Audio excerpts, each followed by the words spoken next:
Hello, Internet. Welcome to what is normally, but is actually Final Rites this time. I am Angela. You can find me at darling_gypsum.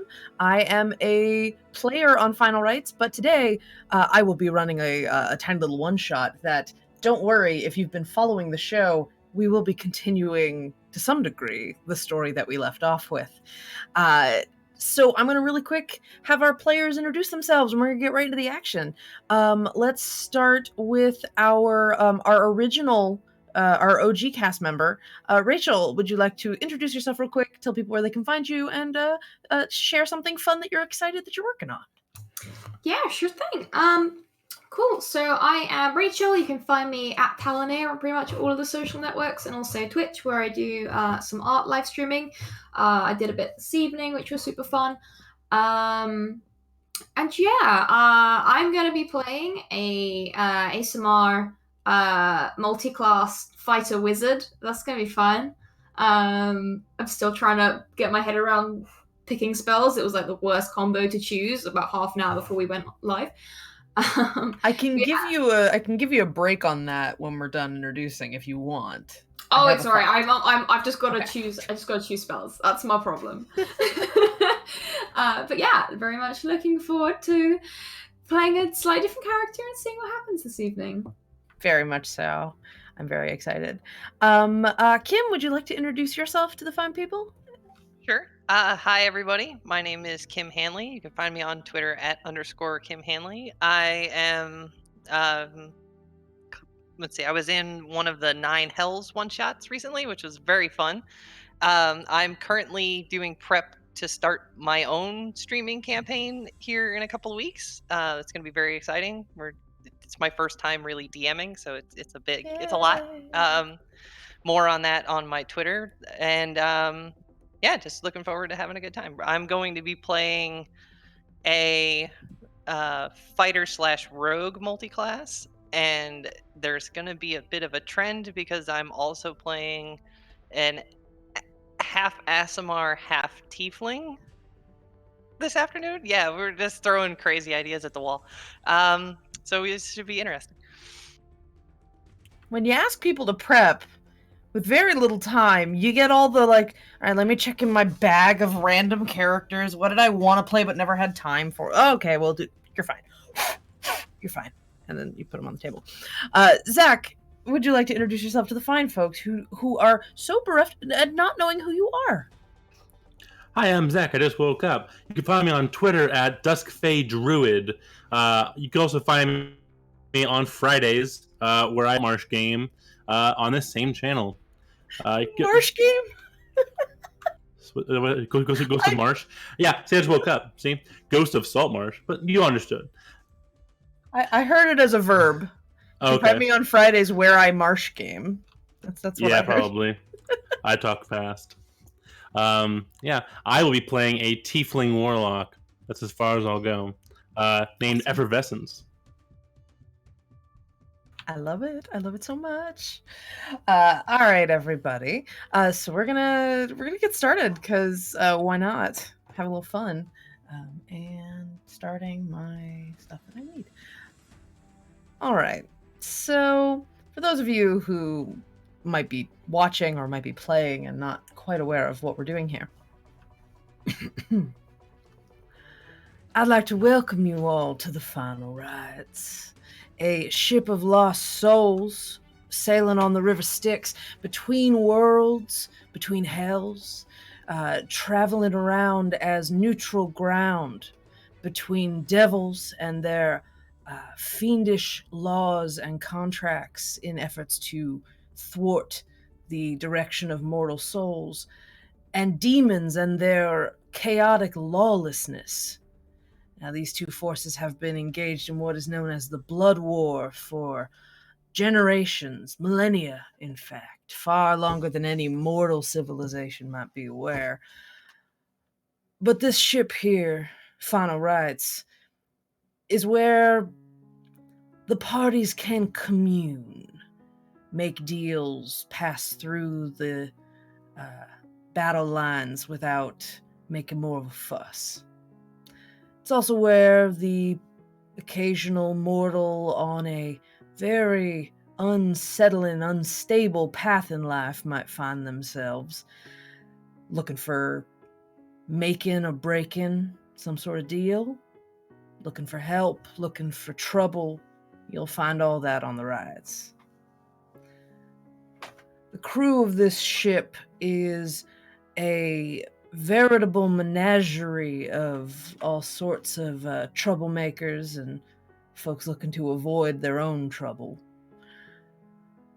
They take care of the members of the military that might be passing through, try to keep the brawling down to a minimum or at least an acceptable level. But they also cater to what are known as VIPs, very important passengers on board this ship that they stay on a extra level of the ship, very fine accommodations considering you're on a boat on a hell river. You all today will be playing very important passengers on a relatively normal day on board the Rites.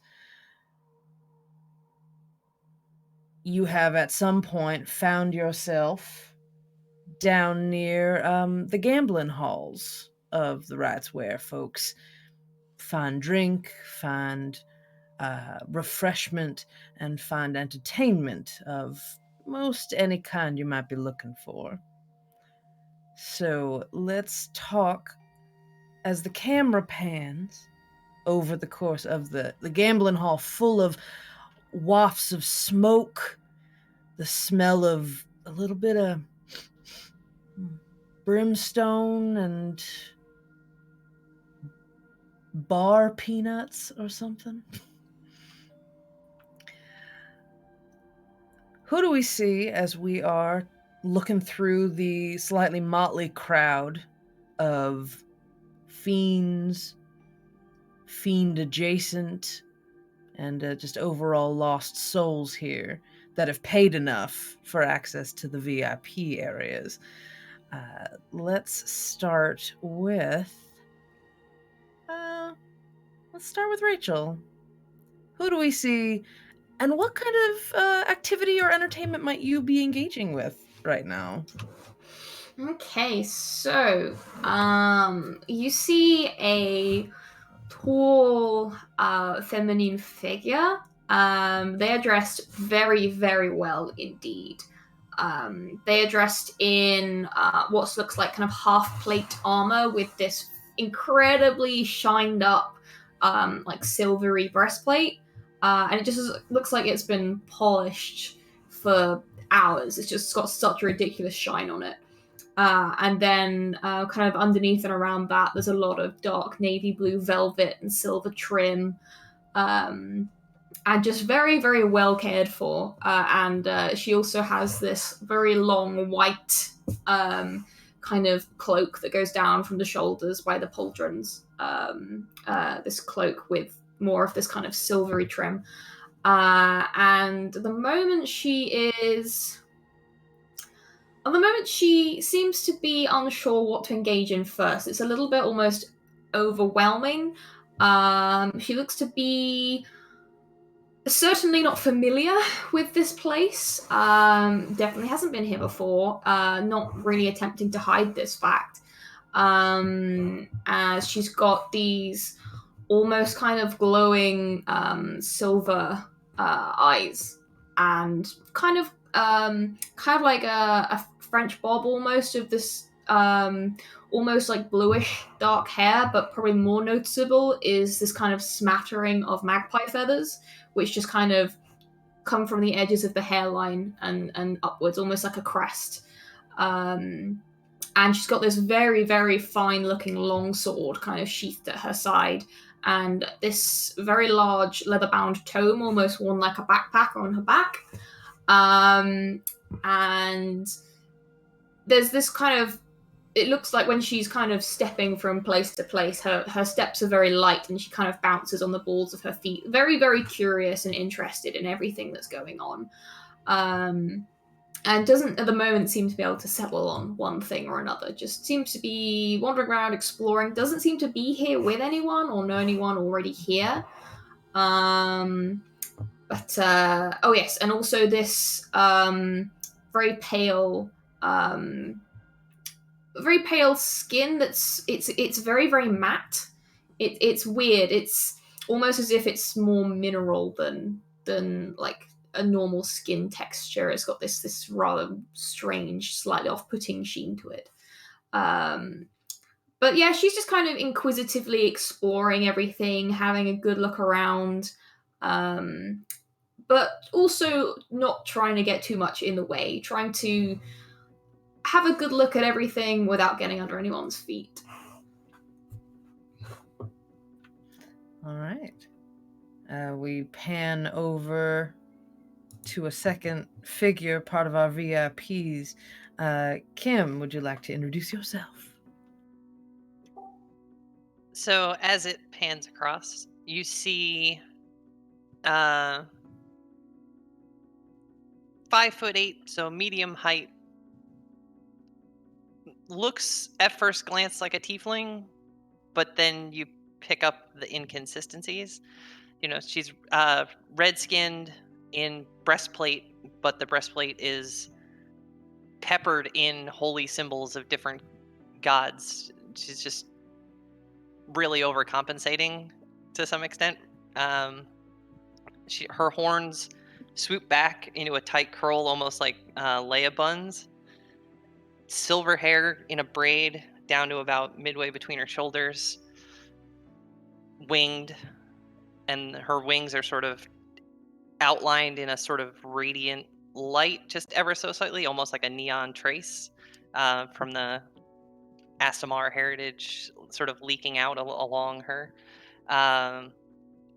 One eye is amber, the other is a luminous gold, like a backlit almost, so you can she stands out anywhere she goes, and she's never particularly happy about it. Even here on a boat full of demons where she's sitting there with horns and red skin, she's still the odd one out, and that always drives her crazy. She's definitely not used to the VIP treatment. It's one of those things where you can tell that she twisted somebody's arm and pulled a bunch of strings to be on that deck. She didn't pay coin. She paid in other ways to make that happen. Hopefully not strings inside someone's arm. Mm-hmm. So yeah, I think that's a good start. All right. And as we wander a little bit over, we pan to the right. Who do we see, Zach, availing themselves of what sort of activities or entertainment here in the gambling hall? So what you see is a tall, probably like 6'5", tiefling, definitely a tiefling, potentially. They have a mask over their face, which is just like it's just plain white mask, circular in design, and they have a long mane of like bluish hair that is stiff. It doesn't really move too much, and around their head is antler, but in like a crown sort of thing. But the antlers kind of jut out, and hanging from each tine is a bauble or a jewel or something else of that design, just to decorate it, like a dead Christmas tree. You see them wearing a fine black tuxedo, but their hands are idly toying with a vial of some kind of liquid with some stuff in it, as they're sitting at a gambling table. And the camera would know that behind that mask, he's not even there. His eyes are pale. His face is feline in design, more lionish, I would say. But going from past the mask and through the pale eyes, you see a finely dressed imp on the other side of the room that is stuffing some kind of vial into someone's pocket. That imp is also wearing a black tuxedo. Beautiful. So as you are all availing yourselves, Kirill, you're sort of looking around and glancing between tables and bar patrons. You see in this room, unintentionally becoming sort of the focal point by sheer size and extravagance, is a very heavyset devil with this robe on that's made of these sort of multicolored silks. But the robe is like open so that his belly can be visible as he's sitting on a chair as if it were a throne. And in this belly, it's glowing. And you see floating in what is this like fishbowl of a gut, faces. Screaming, silent, agonized faces just floating by in this very grotesque but like ostentatious display that this devil's giving off. And there are a couple of little like imps and a bulazao, a goat demon guy, much more goat than a satyr would be, but still bipedal and like running around. They're kind of like grabbing him drinks and like pounding on the bar to try to get the bartender to like bring them more food, because this guy is just like downing everything that gets given to him. You also see a table of some gamblers. Every so often there's like a pound on the table and like like some gold will get dropped, a couple soul coins occasionally. Those are like the high rollers. And they're clearly playing some sort of dice game at the table. And you see that the two main concierge employees that are here working, trying to entertain folks and keep everyone happy in this area of the gambling hall, are twins, almost identical, but you can sort of tell they are an incubus and a succubus that are almost identical. You might at some point have caught their names. They have sort of name tags on. Kesserane and Kernil are the incubus and the succubus and the incubus. They both have very coiffed hair in this like black magenta, and very dark eye makeup, lots of black, sort of lots of straps and like ostentatiousness. They look like what people wish they looked like if they bought their entire wardrobe at Hot Topic. But not what you actually look like when you buy all your wardrobe at Hot Topic. It's like Hot Topic chic, we'll call it. So they're going around. Kernil is running the dice game, and Kirill, as you pass, it's Kernil with a Q.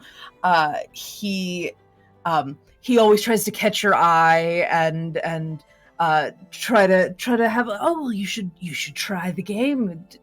Yeah, I'm sure you have some coin to pass. This we're here for how long after all? You should try some. Come, please, friend. She kind of considers it and then kind of puts her hand up and says, "No, I'm ever so sorry. I'm afraid I can't. No, I just can't. Do you know, being a wizard is very expensive. We have to buy so many spell components. I've only just realised this. It's as if I've never been a wizard before." Well, it seems to me that a friendly game of chance might be just the ticket for you. You press your luck, but if luck is on your side, you'll have all the coin you might need for some sort of fun, whatever those wizard doohickeys that you're into. We're a welcome table if you're interested. always welcome to newcomers. And he sort of waves towards some of the other people at the table, and there's like this tall skeletal dude with horns, and he's just dripping red, and he's just like that, and there's just a couple of similarly like was he looking for a punchline with how friendly these people are? And so there's just a table full of very unpleasant looking folks, kind of annoyed that he's not continuing to run the game right now. All right. Well, I suppose just one round wouldn't hurt. Excellent. I am so glad you're willing to give it a try. The final rites is nothing if not an opportunity to try new things as you travel from place to place. Come on, take a seat, take a seat. And he flicks his fingers, and a stool pushes out from the table for you. She kind of clanks as she does take the seat. Now, everyone, if you don't mind, just give me a moment to express what we're doing here. My friend, what is your name? I'm so sorry that I haven't caught it yet. Of course, it's and then she stops. My name is Susanna Stormbow. It's a pleasure. Susanna, it's an absolute pleasure. It's all mine. Kernil, if you need anything from Concierge, please don't hesitate to ask. But, as I was saying, we're playing something called Middle Sevens right now. It's a simple dice game. We'll be playing versus the house. And it's very simple. You can catch it on like this, no problem at all. What you do is you put your bet down and ready to go. You take these here, and he flicks his fingers, and in a little puff of smoke, 2 little cube dice appear in his hand. You take these dice. You decide how you're going to bet your paltry coin, just a little bit of a bet. You start small. Don't get too into it right away. So when you're ready, you call whether you're going to roll highs or roll low. Well, roll highs means roll over 7. Roll lows is under 7, or roll middles. And the middle 7s is actually trying to total 7. So what you're going to do is you're going to call what your roll's going to be. You're going to roll your dice, and depending on how you do, that's how you win. Oh, that seems simple enough. Oh yeah, it's very simple. It's a standard game here. We have all sorts of games around, but I think this will be just your speed to get going. All right. So, what would you like to bet? And she reaches into a little kind of velvet coin purse. And I will tell you how much she bets in a second.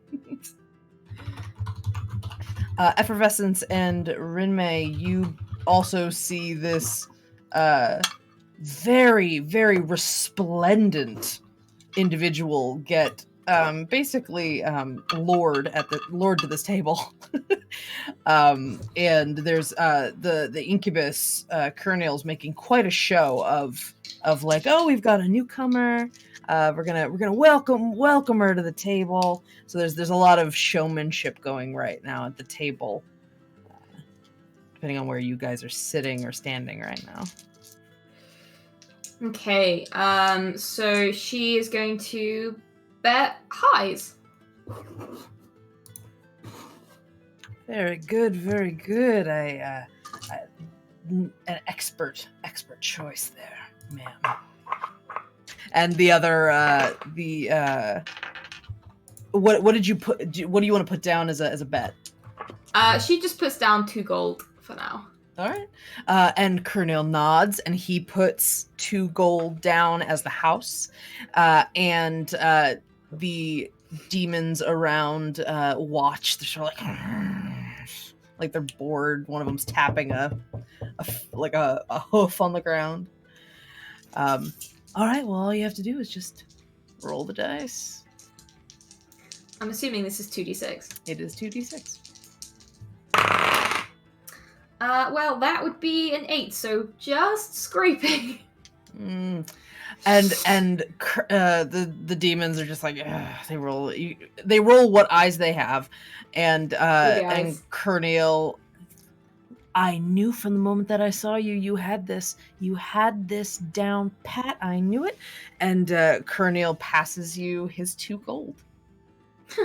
Well, what do you know? See, isn't that a fun time? It's just, you're a natural at this. I knew it. All right. Well, or maybe just one more.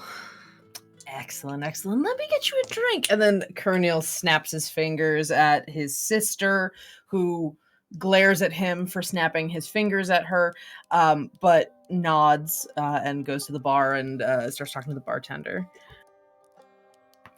All right. Well, how about we up the ante a little bit? And Kerniel conjures from his hand 5 gold pieces. Come on, you have such an insight for this. I have to imagine that you'd be this is no trouble for you. Well, right, okay. Why not? I'm here after all. And this time she will go lows.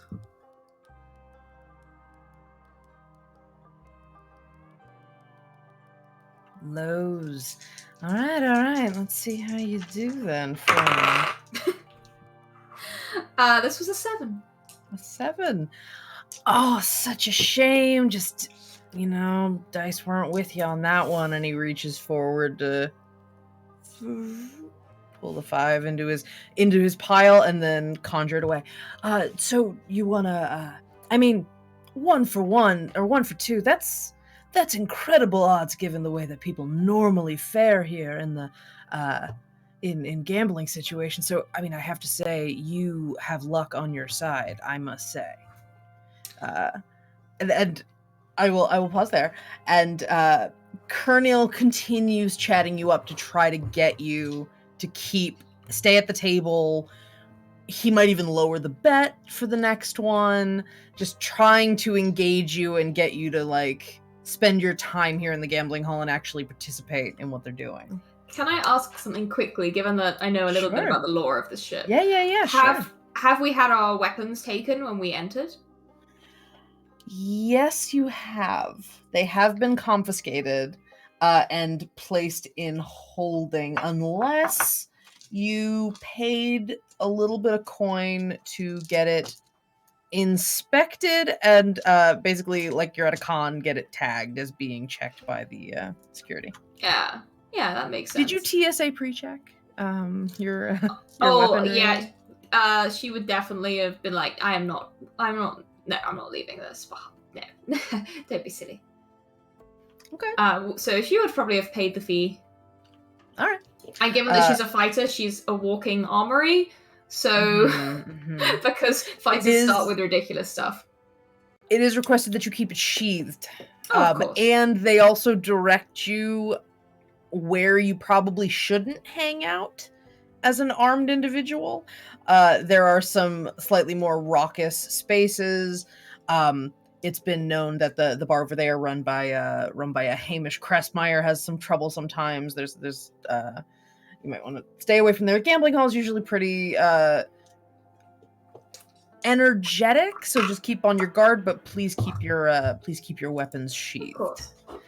All right. So Rinmei and Effervescence. Let's see. You both are in close proximity to each other. We're gonna bring everybody together a little quicker. So the two of you are sitting at different tables, but near each other. And let me double check real quick. Kisserain, Kesrian, that's her name. Damn it, I'm looking at the word. Kesrian, the succubus, she is walking forward with some drink samples. Basically, she's doing who wants free shots. and comes up behind both of you with an incredibly charming smile and offers the tray to both of you. We're giving out a sample of our newest refreshment concoction made by one of our backroom folks. Would you like a sample? Effervescence doesn't say anything, just lifts his arm up towards them. Oh, hold on. I'll help you there. And she puts a small cylindrical shot glass in your hand. It is pink and bubbly, and has what looks like maybe like blueberries on the bottom. Hard to tell. The bubbles are very like they kick up a lot, like it's almost bubbling on the surface. Uh, uh, and she knows your name. She has made a point to find out everyone's name when they've walked in, and she's like, an effervescence for the effervescence. That's the idea. I asked him to make it special for you. She winks at you. He like shakes his head and like sighs and turns to them. Thank you. I really appreciate that. You are more than welcome, and if you decide you'd like a glass of it, please let me know. We are happy to oblige. And she turns to Rinmei. Would you also like a sample? We have plenty to go around. I'll give it a try. Why not? Beautiful. Here you go. And she offers you this as well. Same thing. Super pink, super bubbly. So, yeah, you both have bubbly shots. Down it real quick, but not the blueberry looking things at the bottom. Just the liquid. Sure. Kesrian also grabs one, cheers, as a show of good faith. Usually, in this particular establishment, the ones who are passing out the drinks will also imbibe, which is why they usually only give out little ones. Just clink, she says, and and takes her shot, whole thing, blueberries and all. It is. You feel bubbles from your face down to your kneecaps, like just whoosh. It's that bubbly. And it leaves you with a nice, like chilled, like it's hard to describe, like a chilled warmth, like icy hot, but inside you. But like subtle icy hot. I would like each of you to roll, and Curiel, to roll me a D100. Oh boy. That's a 34. 34. I rolled a 100. Damn. 85. 85 and 100.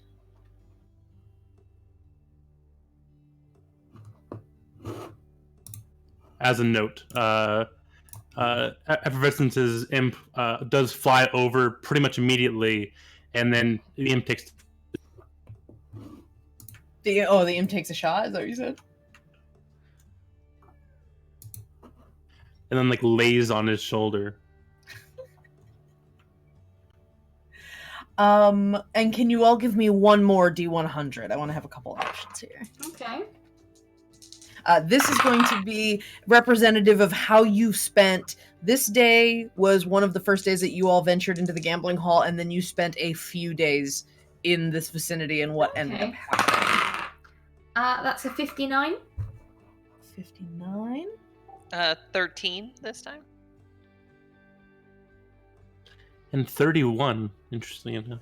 13 and 31, okay.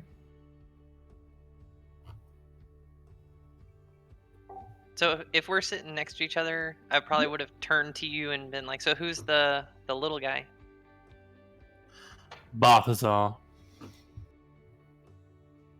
You can call him Bath. I'm Effervescence. It's a pleasure. And as he turns, you hear like the chimes of the antlers.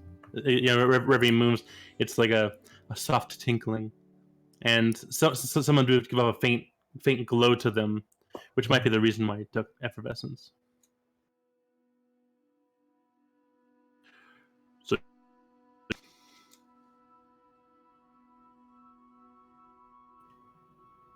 One second. Oh, these are fun. These are very fun. All right, so as the days pass, time passes very strangely on the final rites. You already know that the River Styx is not a river in the mortal sense. It is more of a conception of time and space that expresses itself differently depending on the plane of existence it leads you to, or the elements that are in play of the location you're in. So sometimes it's a lake of fire, sometimes the ship appears to be flying in midair, sometimes it's almost like you're in space. Lots of different means of expressing visually and metaphysically this idea of travel.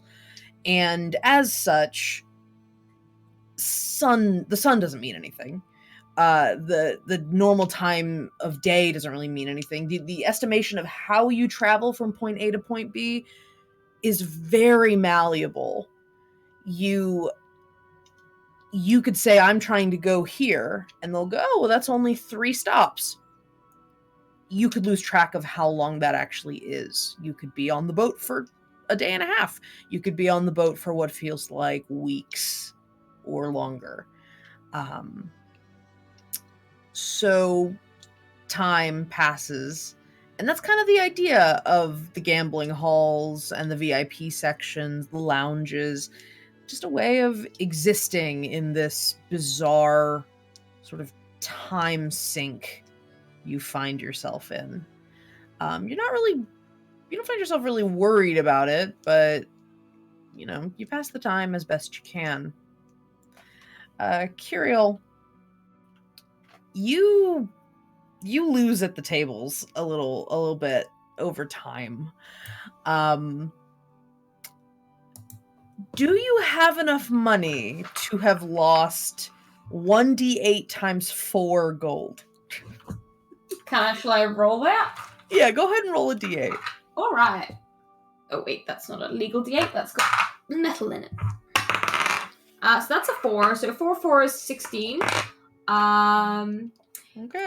Yeah, she had that.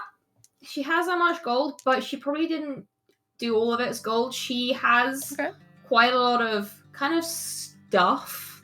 So I think if it was permitted, she probably would have, rather than getting rid of all of her gold, would have gambled, like, for example, like a fine kind of silver dagger.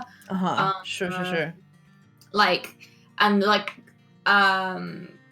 Some interesting relics that she would obviously big up as being very, very valuable, and try and convince them they're probably more valuable than they are. Oh, sure. Roll a persuasion. Sure thing. This isn't gonna go very well. Actually, I'm gonna use this die. Okay, that's a dirty 20. Yeah, you're a magnificent being to behold here, and when you start actually getting a little more comfortable outside of the gambling aspect, when you need to save something of yourself, you manage to get a few of these slightly more blockhead demons. There are harder gambling games to play. These are it's like the bottom of the barrel, so they're not like super with it when you try to convince them. It's like when you're playing an RPG and your backpack's full and you're trying to offload your stuff without just throwing it away. Yeah, no, exactly. You also, while you're sitting, do you have a bag or a She's got she has a kind of like a satchel which is underneath this very large leather-bound book, which has got all these straps holding it in place over her back. So it is very much attached to you.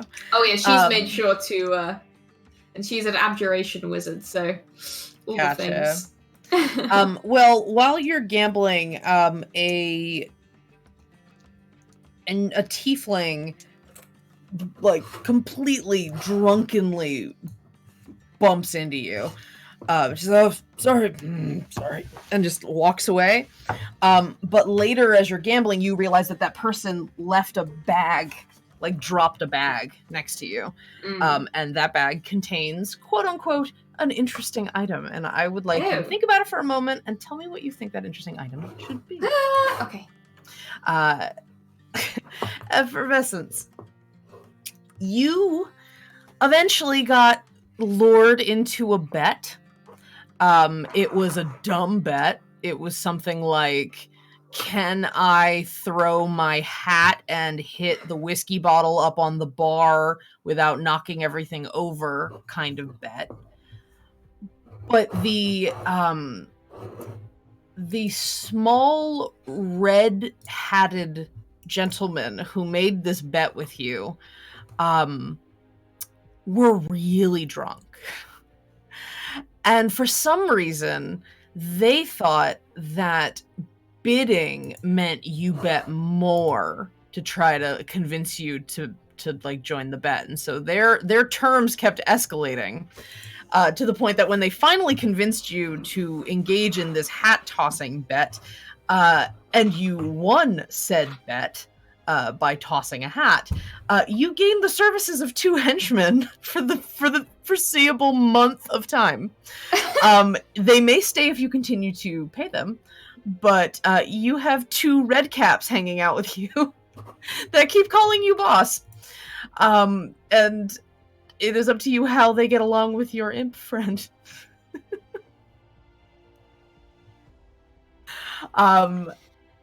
Rinmei, you have the opposite problem as Curiel, and what is Rinmei's attitude towards gambling? She's not opposed to it. I wouldn't call it a compulsion, but she gets the itch. Sure. So as days passed, the itch got a little stronger, and you found yourself at a slightly more high roller table, and had what could only be described as a night that will live in infamy. Please roll for me 4d6.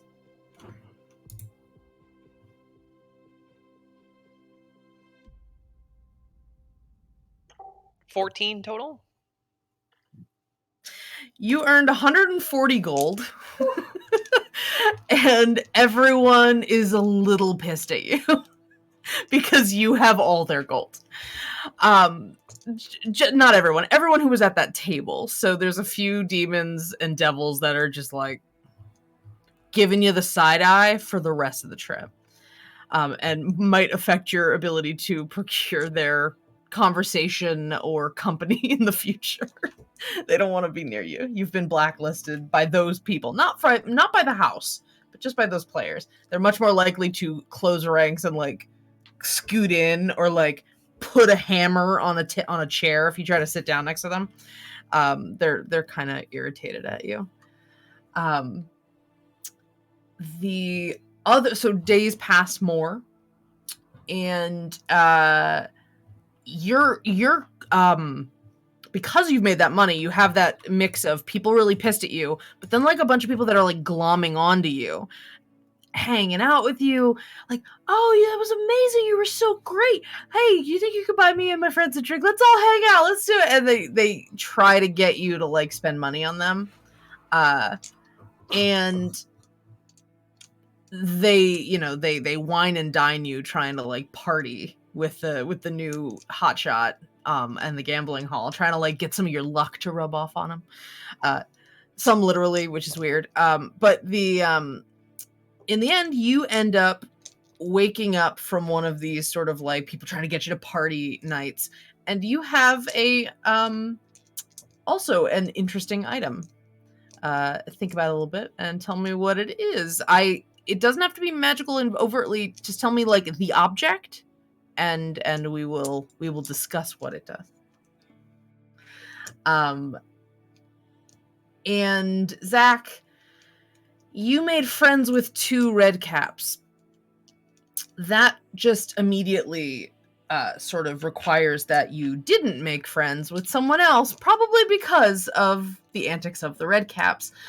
Over the course of these few days, you made an enemy. This person, business, or organization is now hostile to you. Let me know the nature of who that person is or what that thing is.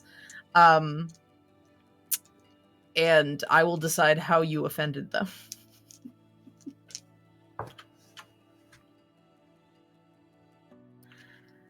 So, I'll circle back to those items. So the days pass on board the final rites. You fill your days with drink and food and gambling and company both fine and horrifying. And very casual day ends up. You guys are on your way to Dis, the city of Dis in the Nine Hells. It is the next stop on the location. Previously, you had been in the fire elemental plane. It was a little dry, a little hot. Dis isn't going to be much cooler, but at least it will be darker and less blinding, and you won't have to keep your curtains closed all the time. So you're not far from Dis. You know that that stop is on its way. And day seems to be going pretty normal. You guys have ended up all at the gambling hall again. This has become sort of ground zero for where you guys spend your time. And over this time, we'll say that you all have met, at least socially. Your VIPs, you get the nice like velvet rope treatment. So eventually you talk to each other, kind of get to know each other, share as much as you're willing to. Curiel, do you still introduce yourself as Susan? Or Susanna? I don't remember which one you said.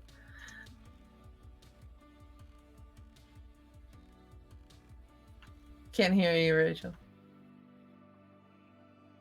I think she will, but depending on how the relationship progresses, if they seem to get along fairly well, she'd probably tell them her real name, because she's kind of got a paranoia that this place is chock full of devils and demons. However, would she have that idea? I know, right? But like handing out your true name to people seems a little bit dodge, especially because she also recently heard about an unearthed wizard school called what was it? The new kind of true name magic unearthed arcana they brought out. So being a bit cautious about that whole thing, which is smart. There is a note in your passenger contract, like when you actually hire the final rites, that our employees promise not to usurp your true name for nefarious purposes. Your true name is your own. We cannot guarantee the behavior of other passengers, though. Yeah, that's the thing. Yeah, so you take a little bit of a risk, but you seem to get along well enough with Rinmei and Effervescence that they're your friendly acquaintances, we'll say. That's fair. So we have a group of devils that have congregated at the bar, raucously, punching each other in the back and telling war stories, and you've seen this before. That can sometimes cause a little bit of havoc if the wrong mix of people are in the room when someone is telling a tale of the Blood War, especially in a place that is meant to be neutral between the two warring factions. But so these devils, they've got some of them are so skeletal you kind of just like see into their bone structure. They're a little zombie-ish with wings that are right now they're just smoldering like embers in the bones. Like the bones are kind of looking like trees they've been struck by lightning and are burning from the inside. They have that kind of look to them all over. And how they drink, I don't know. I can't explain that. Only your heart of hearts can tell you how that works. But they are, downing drinks and gurgle barking some sort of like war chant that if do any of you speak Infernal? The tieflings possibly do. Yes.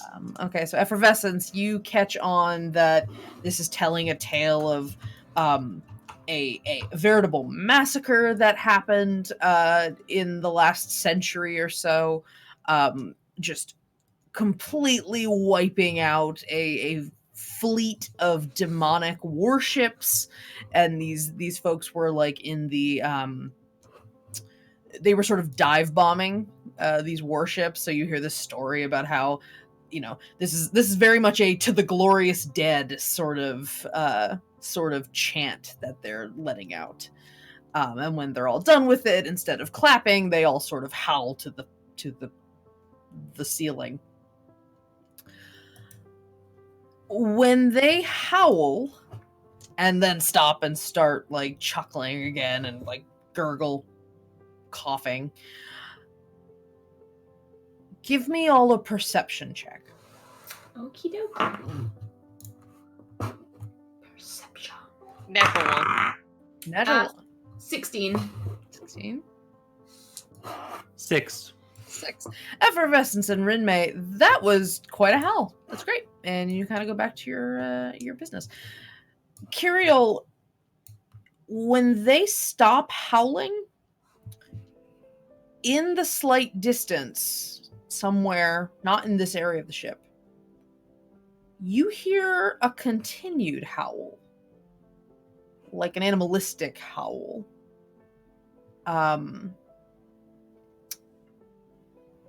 First, what seems like it's only maybe one voice, very deep, but that sort of animal howl. Then you hear another, somewhere else, further away from that one, almost like a response. And then you hear a third in another area.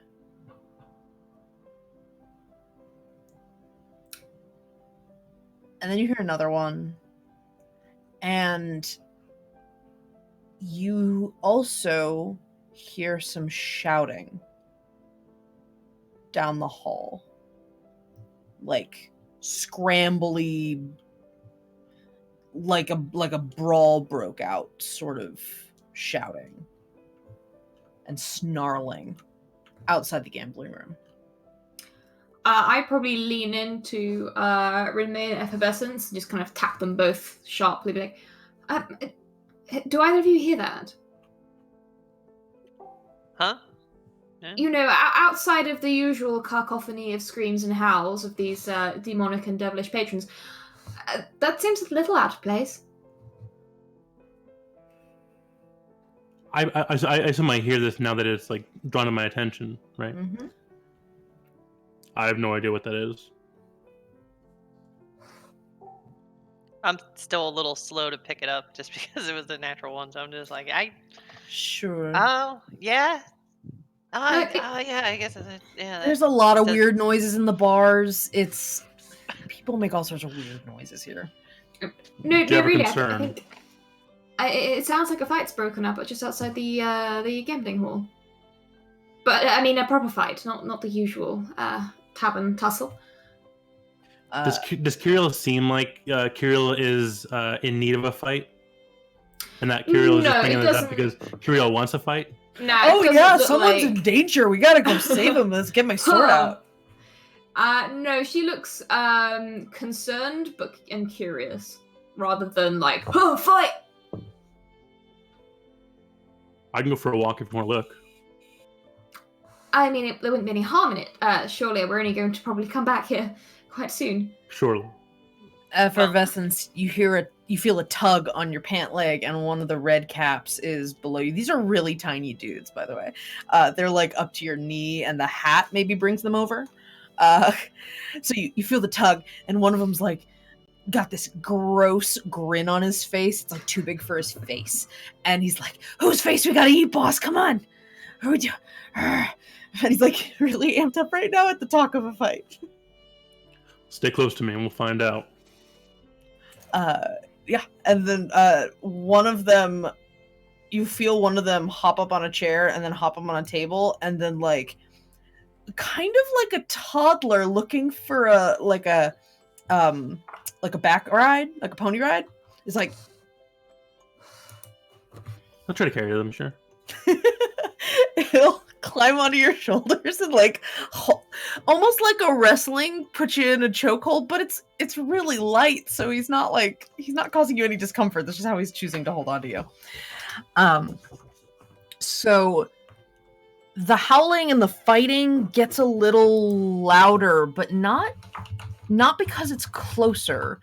It seems like because there's maybe more voices involved now, and you hear some crashing and scuffling, lots of thudding, like there's people running around. As you do what? Are you heading for the door, or? Yes, Curiel will probably be striding towards the door. Okay. Sure, everyone so follow, making sure that Rin Mei finally knocked out of their stupor just by gesturing.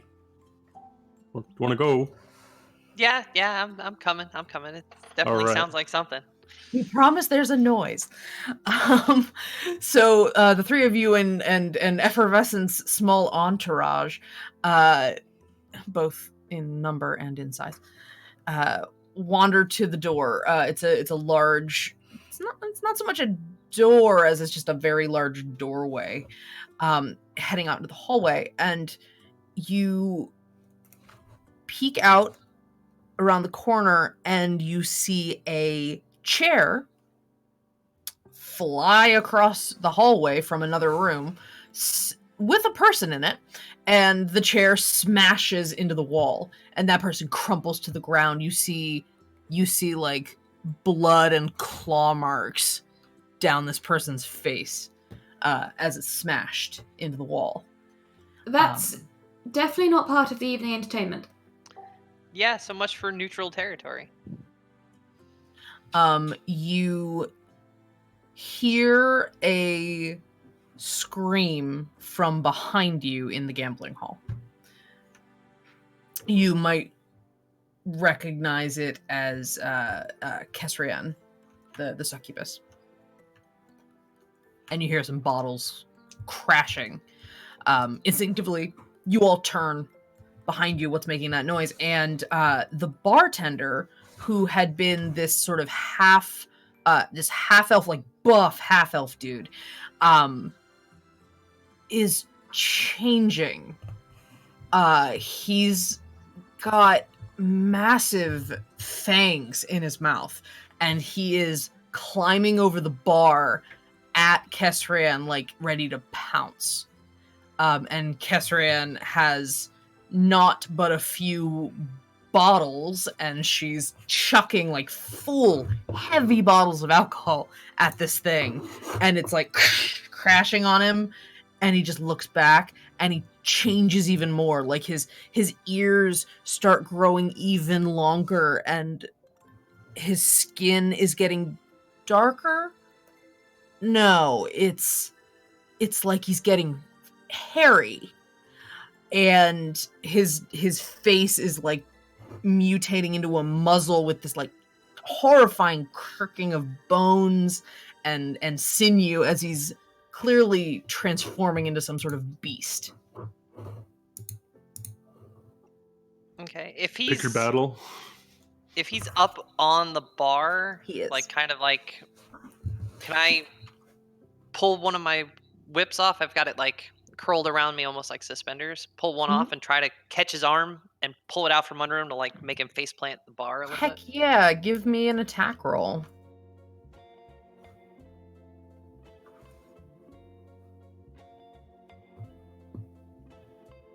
17. That will hit. So you pull out your whip, you thrust it forward, and it just like spins around his wrist, and you tug, and it tightens. When you pull, this werewolf has its claws up on the bar and is hauling itself up, and you just pull it out from under it, and it smacks its chin really hard against the hardwood bar, and just seems dazed for a solid second. Like that, it was full tilt running at her and at Kesrian, and now it's just like just twitching a little bit, trying to get its faculties back. Well done, Indy. And I'll give a shout to just get away from him, drop back, get over here, to kind of try to get her to take advantage of the days. Yeah, Kesrian scrambles, grabs a broken bottle by the neck of it, so she has a stabbing implement, and then with her other hand grabs her brother, who is in a complete daze, doesn't know what's happening, kind of froze, grabs him by the collar and just hauls ass towards you guys, the two of them. I would like to try and place my myself just kind of in between them and this creature. Okay. And just kind of... I think she probably have drawn... Yeah, she'll draw on the longsword and we'll just be waiting for the creature to make a move. Okay. Yeah, it is in a... It's shaking its head. It's trying to pull... Are you still, trying to, grapple it, Rinmei, with your whip? Or was this just a whip, hold it, tug, and then you, loosened it and took the whip back? Just a quick tug. Once I got him, I want to let it loose and bring it back. Gotcha. So you got that back.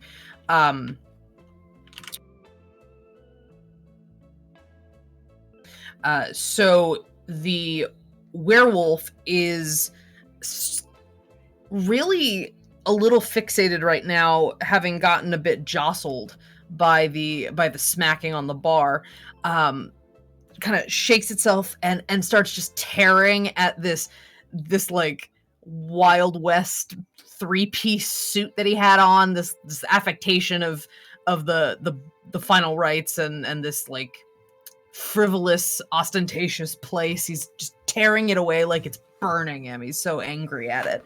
And he finally gets a bit more of himself to be able to vault over the bar. And this is a massive dude. It was a big half elf dude. He has grown to 7 feet, tail to tip to tail. And it's less of a traditional werewolf and more skeletal. Shaggy gray skin and fur, dark gray fur. Its fingernails are twice as long of its fingers are twice as long as what a human would be, and its eyes are glowing this very intense, unnatural, almost magical red.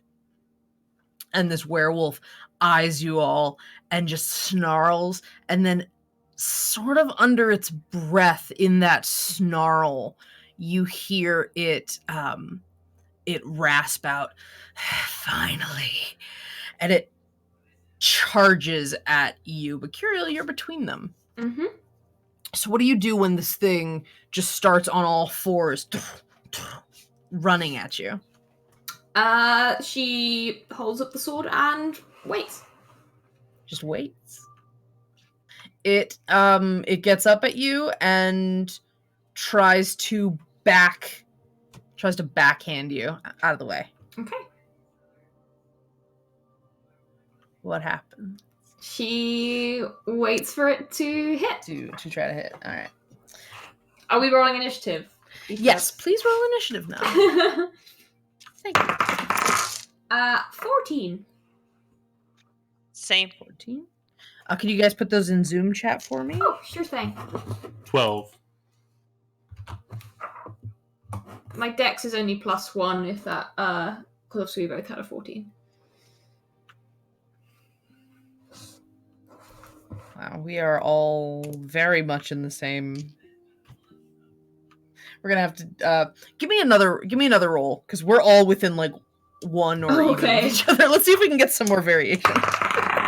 This time is a 7. Ignore my first message. Also re-rolled a 7. Oh my goodness. We are bound by fate. Okay, alright. And I rolled a fucking 7. What the fuck? I mean, I'm happy to take the 14. Okay, alright. So what are your dex scores? I'll adjust. +1. +4. +4. Ooh. Did you want me to re-roll? Just give me your dex. Okay.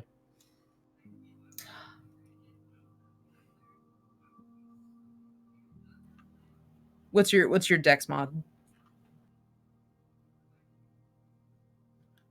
Mine? Yeah. Oh, I mean, my next month's +2. I mean, I rolled a 21.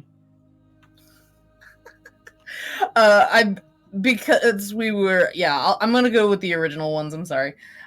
So we've got Rinmei with an 18 total, Kirill with a 15 total, and Effervescence with a 14 total. We'll just go with that. I will give you a bonus though, F for doing so well on that thing. We'll actually, you know what?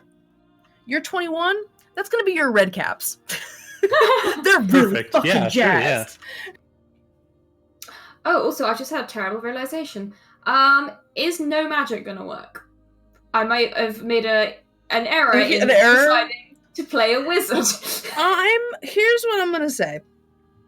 For the purposes of this game, let's say that I'll narrate it. It's fine. I'll narrate it. So, as the howling was happening, as this raucous, you hear what seems to be some sort of battle going on here on the ship. What's normally just a recreational transport ship. You hear that normal hum and whir that always follows the movement of the ship. It's very like a Star Trek hum.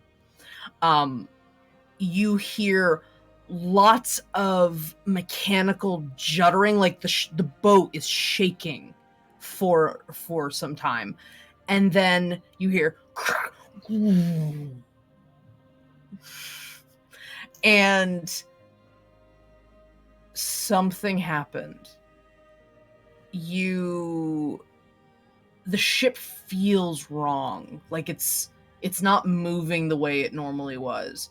And Kirill, you know that the moment you stepped on board, there is almost a dampening of your connection to arcane magics, and you felt that, and it's been very disconcerting the whole time you've been here, because it's almost like you've been wearing earmuffs and gloves the whole time you've been here. It's just that idea of, I can't feel what's here. And all of a sudden, those are gone. So, as this is all raucously happening, you get the sense that something broke that was preventing a lot of magics from being used. And that you have a lot more of a connection than you did when you stepped on board. Okay. So you now have access to your magic. Okay. Problem solved.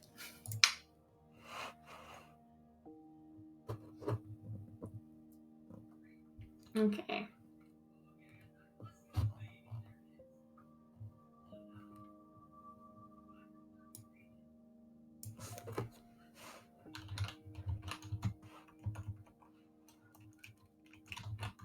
And Zach, I will give you control of the red caps if you would like to tell me qualitatively what they do, and I'll roll for them. Sure. So they are at the top of the initiative order. One of them is on your neck like a toddler, and the other one's at your feet. They have axes. Okay. And teeth. So the one on my back, is going to. I say, defend me if something gets close to me. So that one just like kind of leans off and kind of holds one axe aloft. It's within 5 feet. Yeah, essentially. It actually crawls onto my shoulders and does that. So it's like, yeah. The other one does charge forward towards the werewolf and is going to attack out with teeth. Little Red Riding Elf leaps off your and jumps at the werewolf and hits it. It scrambles up this werewolf's like shoulder, and in a very unpleasant mirroring of how it was on your neck, or how the red cap on your neck, it latches on. It just grabs a fistful of hair and then just fucking tearing into it like a pork chop. And there's a lot of spray as this red cap is chowing down. After a moment, it kind of lurches back, and you see it's got this like reddish black blood in its mouth, and kind of spits it out a little, like, it tastes like garbage. It just goes back to it. And I will mark the damage it does. Alright, next is I believe Rinmei, you're next. So this werewolf is swinging back at ready to smack at Curiel when this red cap is now just kind of like clamped onto him like a badger, and he's like the swing kind of goes to the red cap instead. It's like it's still a huge thing and it's really close to you guys, so it does pose a physical danger still. Okay. Second whip comes off from its wrapped up position, so I've got the two of them and I'm trying to like get them up to speed basically, and I'm just gonna take 2 swings at them with the whips, and just I really wish I had packed my silver ones for this trip. those like little silver tips for your whips. Yeah, go ahead and roll. 19 for the first one, and That'll hit. 25 for the second. That'll also very much hit.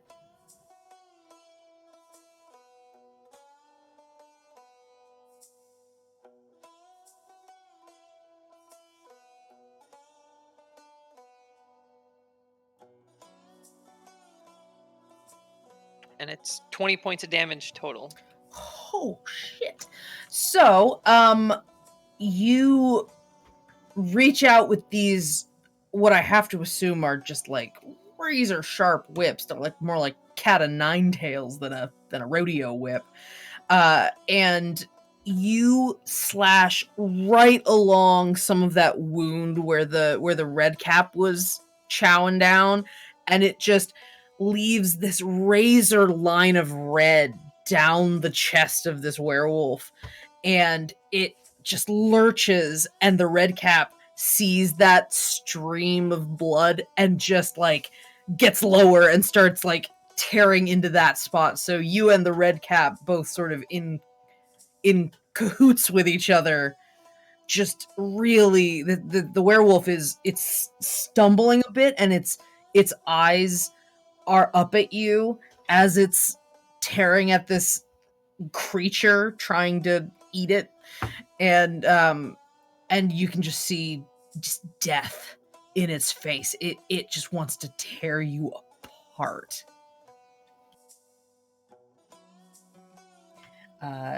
Next is Curiel.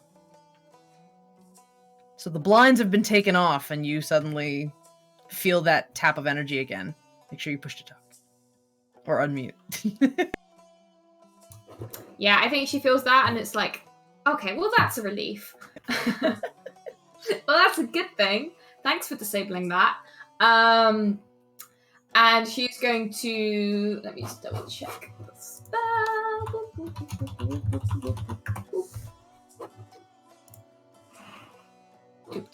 Doop. Okay, so she is going to she kind of turns the sword so she kind of has it so the hilt is actually facing the creature, and there is this kind of white moonstone style kind of stone set into the pommel. And she kind of mutters a few words, and she's going to cast Ray of Frost at this creature. Okay.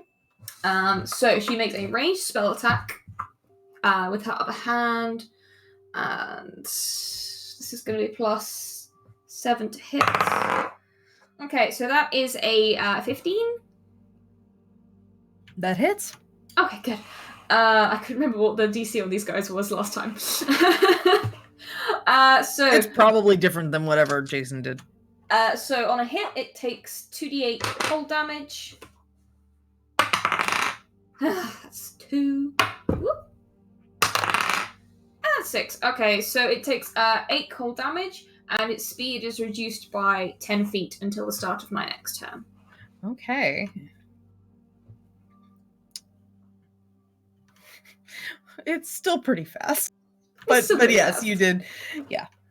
All right. So it takes that hit, and it's like, so it has an open wound to which you are also inserting horrible, deathly cold into it. So you've just like given it a freezer burn sort of look to it, and it howls out at that, and just tries really hard to chuck the red cap off, and it can't. The red cap sort of scurries around, gets another bite in along that whip line, and you really have taken a knock to this thing.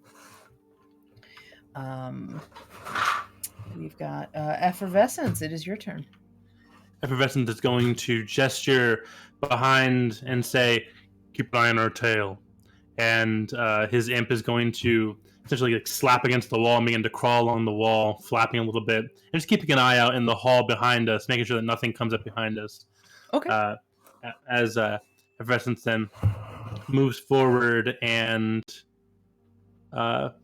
gestures ahead, and all the baubles and gems begin to chime and kind of move in a wind that's not actually there, and light begins to come into his hands as he shoots 2 beams of Eldritch Blast. Who saw that coming? Right at this individual, this werewolf. Not me. Right. I didn't see it. The first one is a 22 to hit. Yeah, that hits. That is 3 points of force damage. And the other is nat 20. Now, when you do nat 20s, how do you... I'm going to go with Logan's. So roll your damage and then add the max you could have rolled. Okay. 17 points of force damage. So a total of the 2 damage is 20. Yeah. So what do we have? Let's take a slight inventory. Got bit in the neck, swiped by this whip, then freezer burned at the core of it, and then you hit it with this blast of force that one just hit it square in the solar plexus, and just you hear it wheeze as like the wind gets knocked out of it. And then the other smacks it upside the head like a fucking boxer punch, just a haymaker right to the face. And you hear a bit of a crack, and it just completely stumbles to the side. And as it comes back, it's just really heavy breathing. At this point, the red cap is just like gnawing on it, and it's not even registering. It is so tired, and the werewolf kind of stumbles back a little, grabs onto a table to sort of haul itself back up, and the blood and the slobber just like dripping down the side of its muzzle as it's looking at you all. Malar will have his day today, even if I do not see it. And it in one last ditch effort is gonna look at you all and determine that the one not wearing plate armor, let's go with the what are you wearing, Rinmei? Breastplate. Okay, gonna go for effervescence then. With its jaws, it's gonna try to make a bite attack at you. Would that provoke any attacks of opportunity, given was effervescence at the back of our little group? Yeah, were you in the? We didn't really establish location. That's true. I was That's just, fair. Right. I was just having you guys sort of all in a like bit of a gang. It's within 5 feet of you. I think you're all basically surrounding this thing. Oh, That's fair. It attacks with a 14. Does a 14 hit? 14 does not hit, just misses. All right, so it leaps at you to snarl and snap at you. You hear it really close to your face. Just you feel that air and the slobber and the blood, and it sort of stumbles past you into some chairs, and then it kind of gets back up and reaches out for you again, effervescence, with its claw, and just swings at you in just this flailing effort to make some sort of connection to hurt you, not emotional connection. And that's a natural one. It is just under so much duress right now. It was not prepared for a bunch of VIPs to be formidable, and it's just so caught up in its bloodlust that as it swings at you, it misses again. You kind of feel bad as you just go and step to the side, and it again stumbles into more chairs. It upends a poker table, and chips and gold and coins. Gold is coins. Fly into the air and just start like all hitting the ground like it's hailing. And it is no longer its turn. Poor fella. Zach, it's the red cap's turn. What do the red caps do? Well, because the one that was on his shoulders was still there when the werewolf did come, it would have gotten attack of opportunity when the creature attacked him. So there would be 3 red caps attacked then, because the one on his shoulders would have gotten attacked before their turn. But either way, the one on the shoulders is going to hack twice then with the axe. Okay.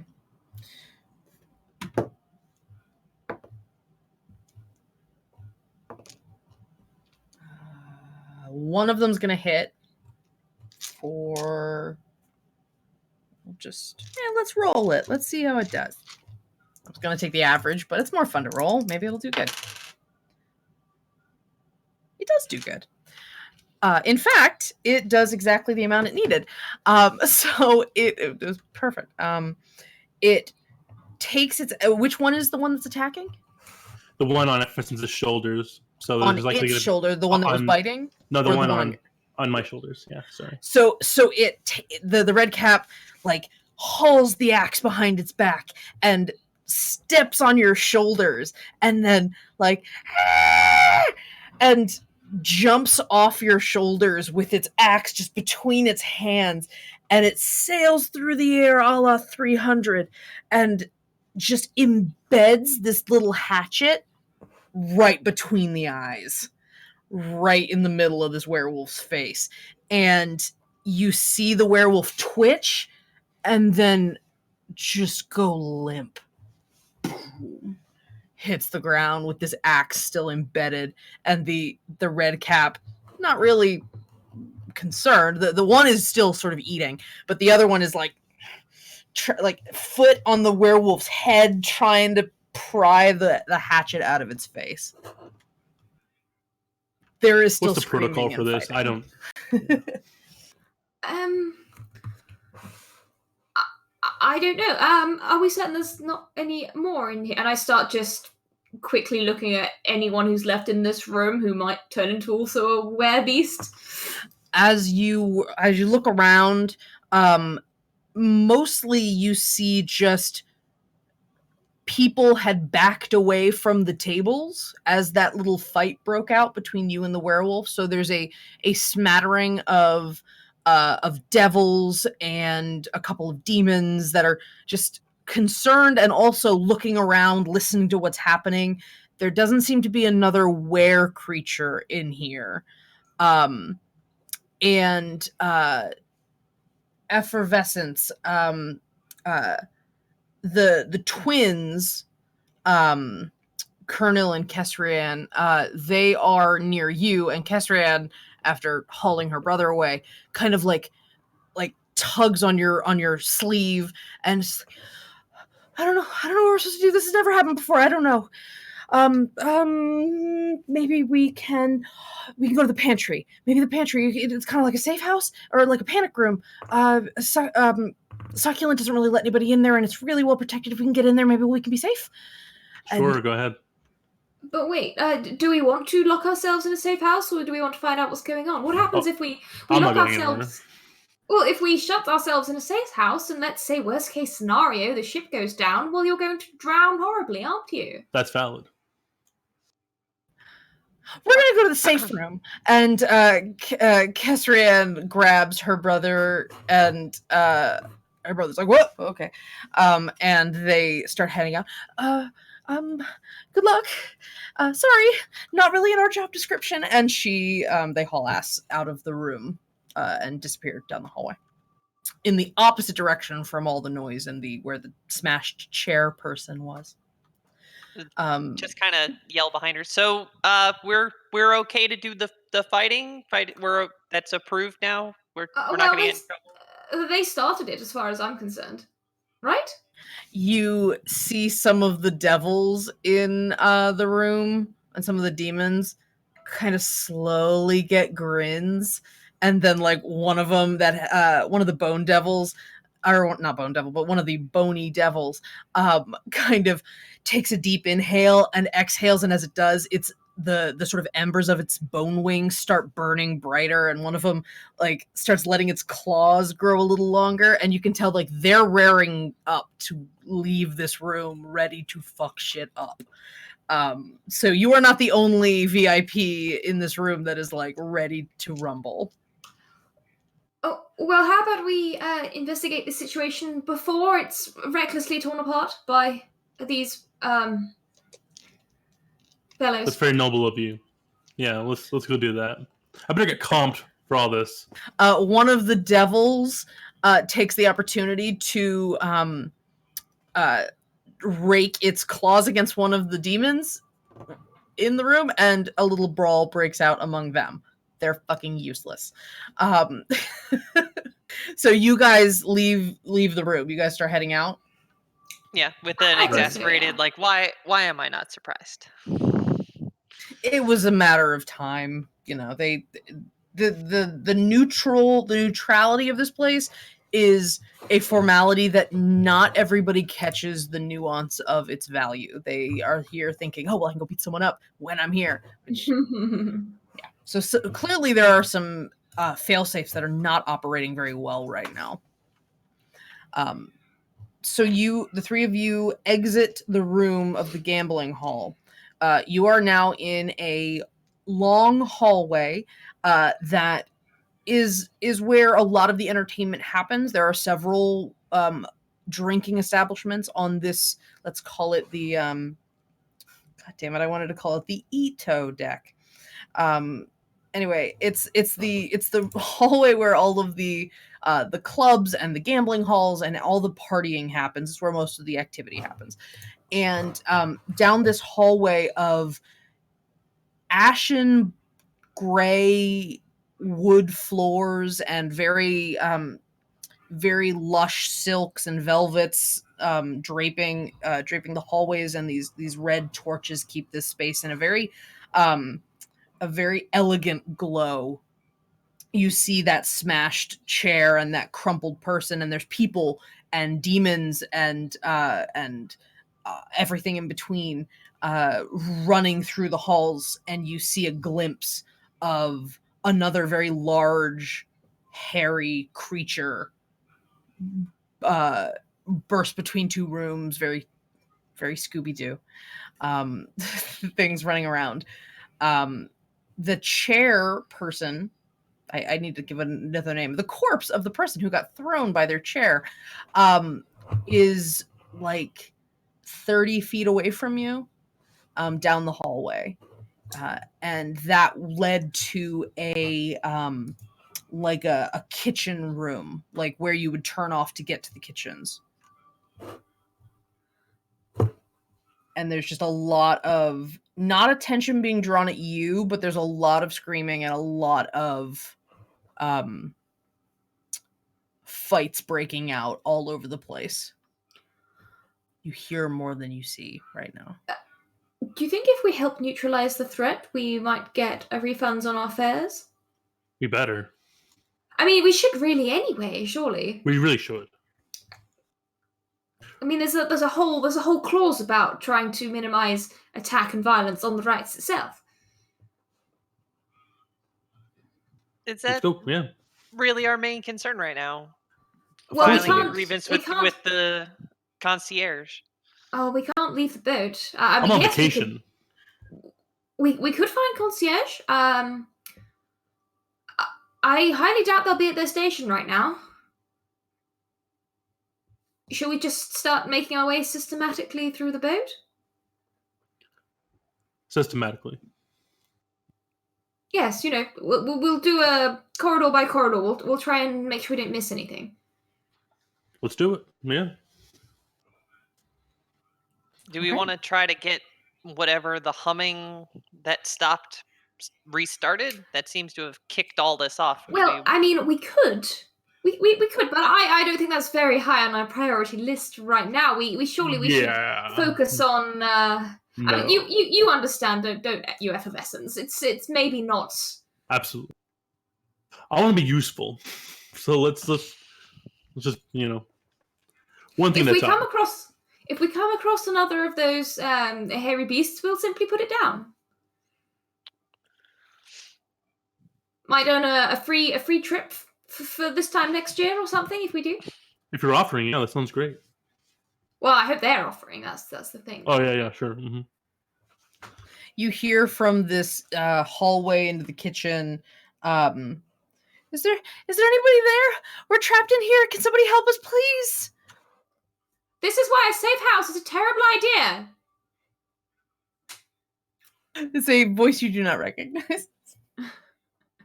She says that anyway. Shall we? We shall. You hear Everyone pounding. collects his imp. The red caps dart in from the hallway. Like they're really raring to go.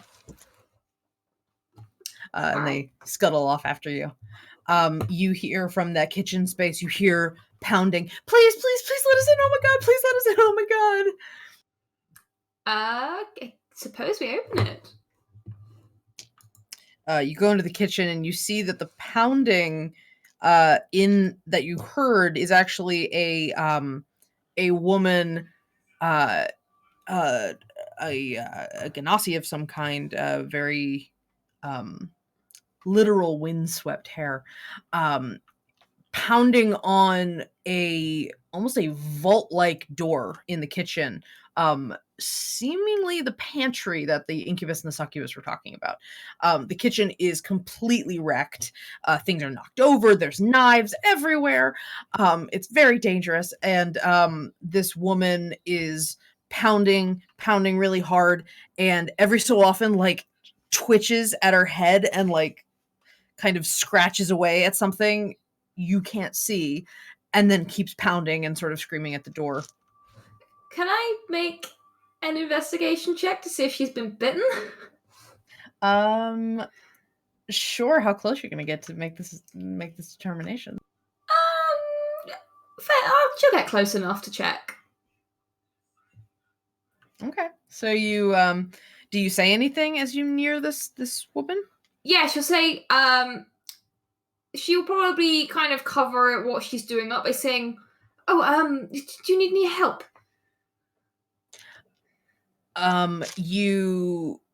The woman, kind of startled by you, turns around, and when you see this woman's face, this air ganassi, there is a blade through her throat. Should have been fatal, and she is incredibly pale and gaunt. This woman does not look so hot. Kirill kind of quirks her head slightly and says, "Tell me, when you transform, is it called an airwolf?" Give me a perception check, Kirill. Perception. I'm not as good at that. That's a 12. 12. There doesn't seem to be any sort of werewolfiness to this person. You do see what appeared for a moment. It was a really brief moment. You saw something about the size of your fingernail run up and into this woman's ear. And it like twitches even more. And her expression goes weirdly slack for a moment, and then like refocuses on you and opens her mouth, not to speak, but like just slack opens her mouth, and from that mouth comes that sound you heard. "Oh God, please, somebody please help us. Somebody please just let us in. Just let us in. Oh my God." And it's just this completely open mouthed mimicked noise. Well, that's a note from me, and gonna take a few steps back. Seconded.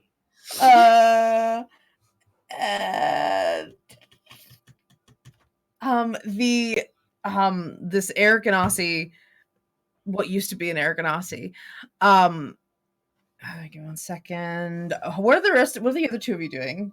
How far away are you guys from this? As far as possible. No. Before you knew it was a nope, how far were you? Well, I mean, seeing someone twitching and slamming against the door is enough for effervescence. So effervescence was to be in the back. Yeah, I would have been, I don't know, maybe 10 feet away if the room's big enough. We weren't looking to join them in the safe house anyway. No. So Yeah. All right, so you guys were a little further back. The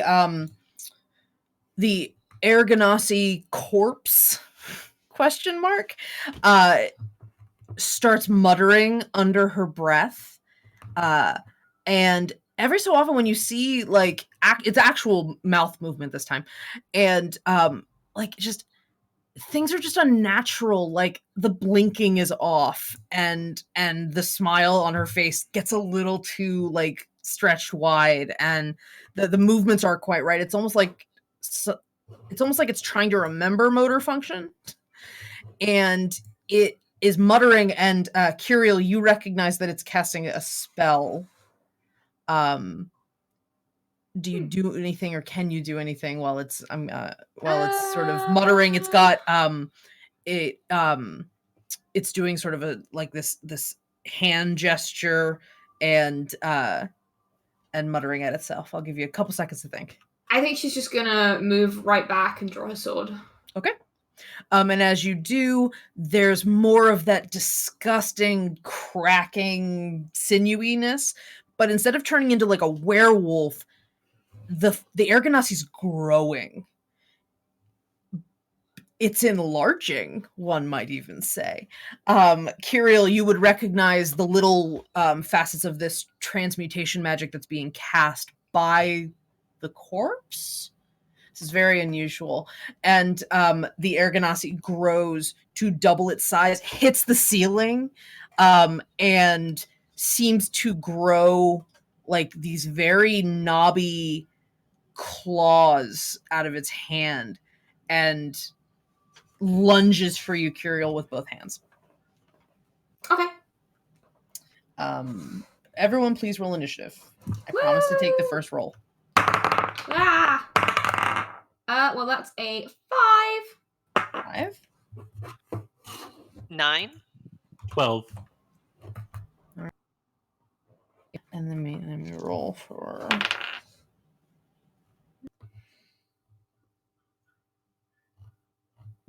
I made horrifying things. That's 14. Okay, so the massive Ergonasi corpse is going to attack you, Curiel, because it doesn't know better. That's fine. So it lashes out with its claws. These like horrible knobby claws. That does a 19 hit. No, because Curiel's going to use a reaction to cast shield.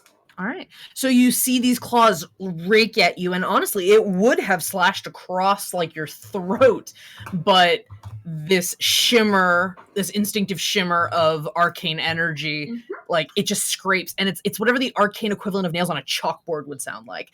It's that sort of very dysphonic kind of experience, and it like lurches back its hand. And like its eyes quirk, and it sees you, Curiel. Like its eyes meet yours, and it's like, you motherfucker. Well, when Curiel casts shield, because it is a first level abjuration spell, she kind of smiles and goes, finally. She's able to use her abjuration wizard cool thing, which is when you cast a spell at first level or higher, you simultaneously use a strand of the magic to create a ward on yourself, which basically gives twice your wizard level plus your intelligence modifier, so a total of 14. Essentially, it's a 14 hit point shield that will take hits instead of me. So that momentary flicker of shield that you cast, it does that flicker where it's just that moment of protection against that attack, but that swipe of arcane energy that seemed like you only see the shield where the attack would have been. It kind of swirls back around and just completely coats you in this very dim light, which then fades after. And the I almost said what it was. The corpse decides to try to shove you away. So give me a strength check. Oh boy. Okay. Just strength or athletics? Give me, a strength check. Okay. Strength. 15. Yeah, you're fine. I rolled a 1. I'm gonna put you away. You're not there anymore. So it tries to shove at you, but you are just like this beacon of like, don't touch this. And it tries to shove, but you push back. And that warding shield almost giving you that little bit of protection even against the onslaught of a physical force. We have next coming up. Where's the chat window? That is F. You are next. Okay, Effervescence is going to skip up forward valiantly. And as he does, he says, Mephistopheles, please, just give me this once. And he puts his hand out, and a flame scimitar appears in his hand. Thank you. And he's going to slash out at this individual. Okay, give me an attack. Of course, roll a net 20. I assure you, I'm not the type of person to do that often. Extenuating circumstances. Right.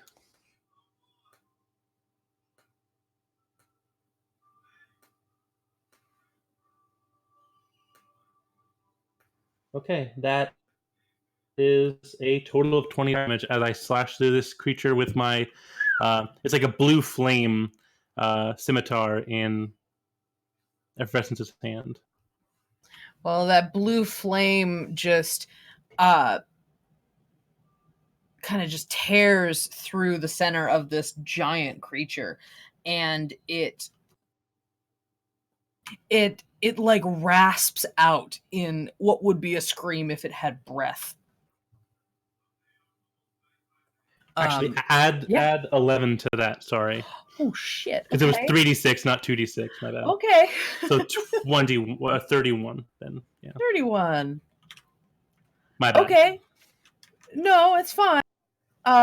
So with that in mind, you you see what would be a scream if it was if it had breath, and the corpse just like stumbles back against even more of the pots and pans. It hits the door to the pantry, and you hear a slight scream from inside, a muffled, clearly startled succubus screaming inside the room, and the creature takes a knee, but is looking up and kind of muttering to itself. It seems to be scrambling for a thought of what to do next.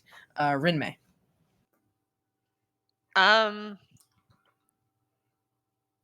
Let's see.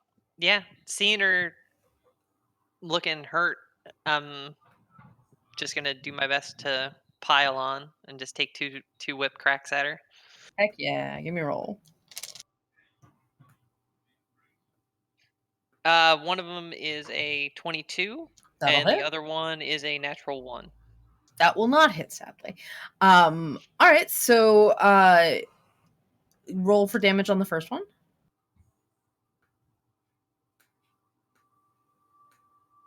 Uh, 17. Holy shit. Okay. All right.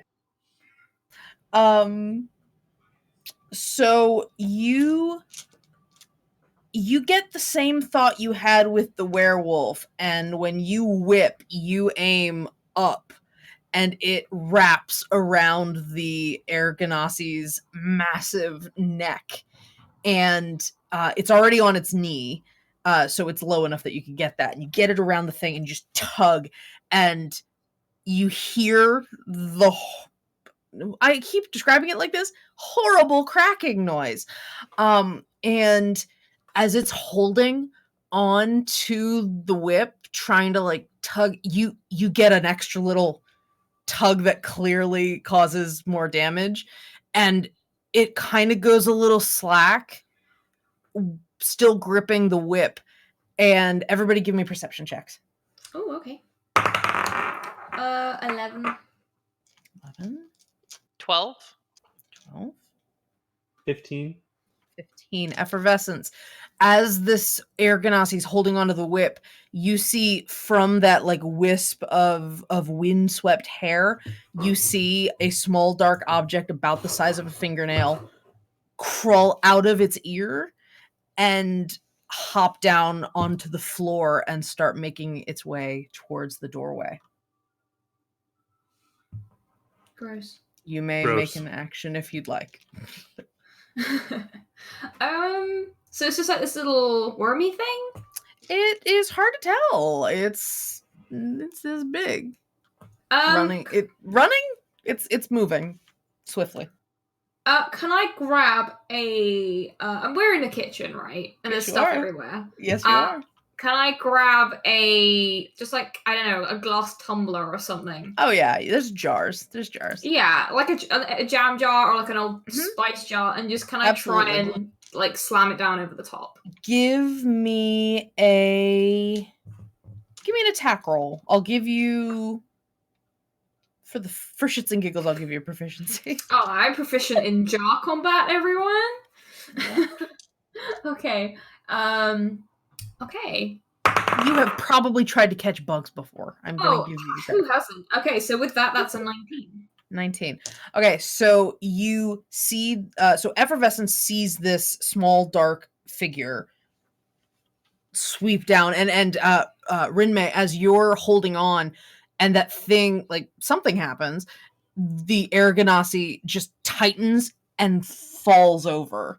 And Effervescent, you see that it was as this thing left, that corpse sort of shrank, and then it's a normal sized air ganassi again. Curiel, you see this like cockroach sized little shadow on the ground, and you're like, well, fuck no. And you grab a jar and scoot in front of it and slam down well, not slam, delicately place a jar down on the ground. And you hear it ding as it hits the glass. You have trapped it. Hold on. Does anyone know what the heck it is, though? We all get down on the floor and Yeah. good luck. Kneel down, using my blue flame scimitar as like I have 10 minutes of it, so as like light. I would like each of you to roll a wisdom save. Ooh. Okay. 18. Okay. Non-natural 20? Okay. Effervescence. 14. 14. Okay. So, Curiel and Rinmei, you feel you're right up near the jar, and there's a bit of like light refracting, so it's hard to quite tell what's going on. But you see this little flash of light from the little thing, whatever it is, and you feel in the back of your mind this kind of wave of like goosebumps, like that feeling when you're about to throw up for just a moment, but you push it back and you're like, oh, that was weird. Effervescence, you have this moment of like, fuck that shit. I don't want to be near this thing. And so you take a couple steps back. You're like, nope, I don't like it. But the two of you that did not have fear struck into you via a spell, look down, and it is a, let me see if I can, it is a tiny bipedal little creature that is both of you give me an arcana check. Oh golly. Oh wait, I'm good at that. Goodish. That's a 12. Same. 12. Okay. There's a story. And you never thought you'd actually like see one of these things. You always think it's like, well, it's just for like horror stories. No one actually talks about thimble hags. Yeah, this is a creature that is vaguely reminiscent of how a hag would behave, but it's very small, and its homes are usually built in the skulls of corpses, and it can possess corpses and take them over. And you have caught one of these things.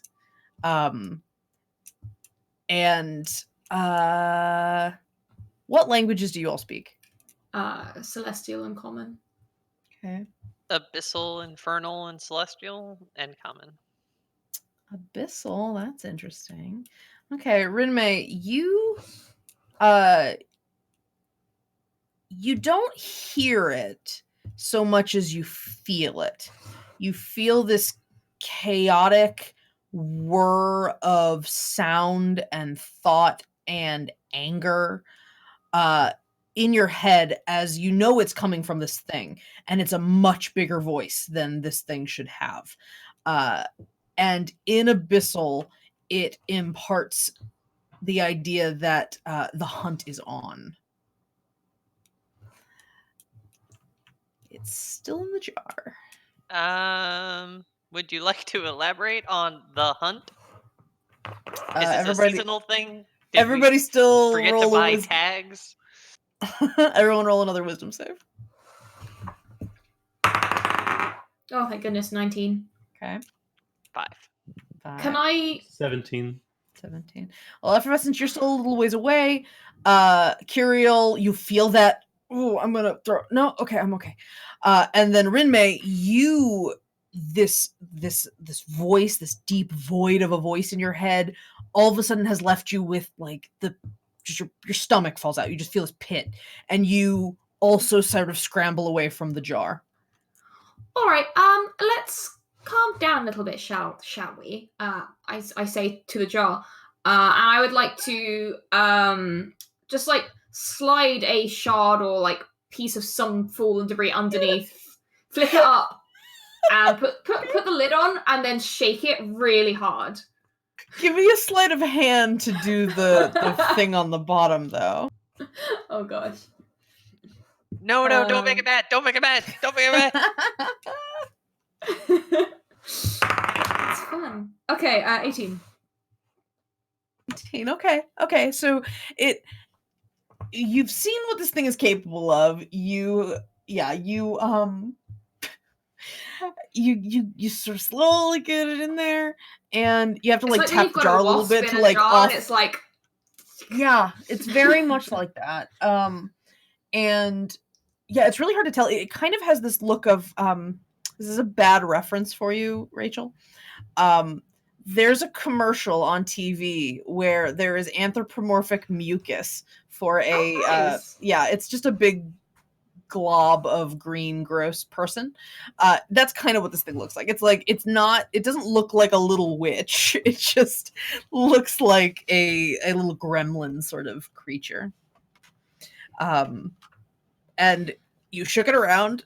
There were some little lights flashing as you shook it around. But it's still there. It's don't make me turn on the gas hob and hold you over the top.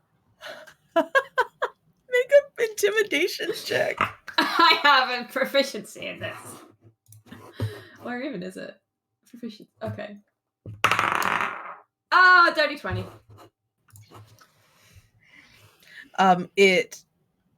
You're really close to this jar, and you see little arms like clawing at the glass, and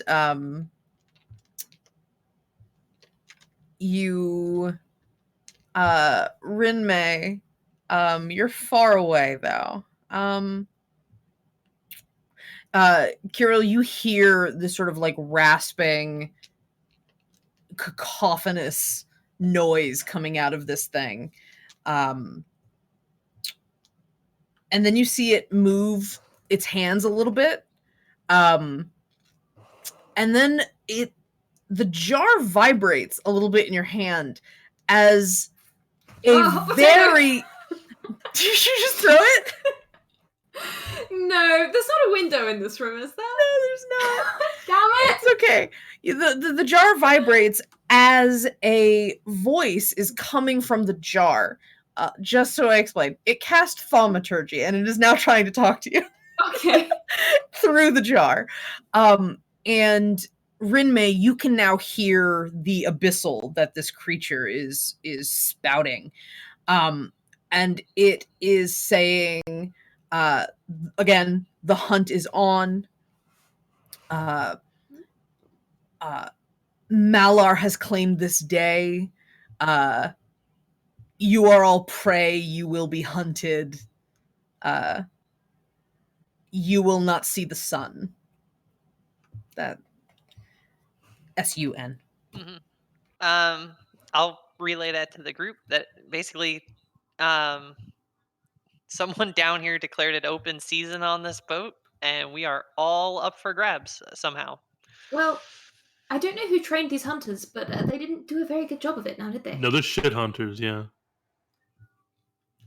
Malar, hire better subordinates next time. Sincerely. Or just, all followers of Malar, just join Mephistopheles. So much better. Do I know anything about Malar? Give me a religion check.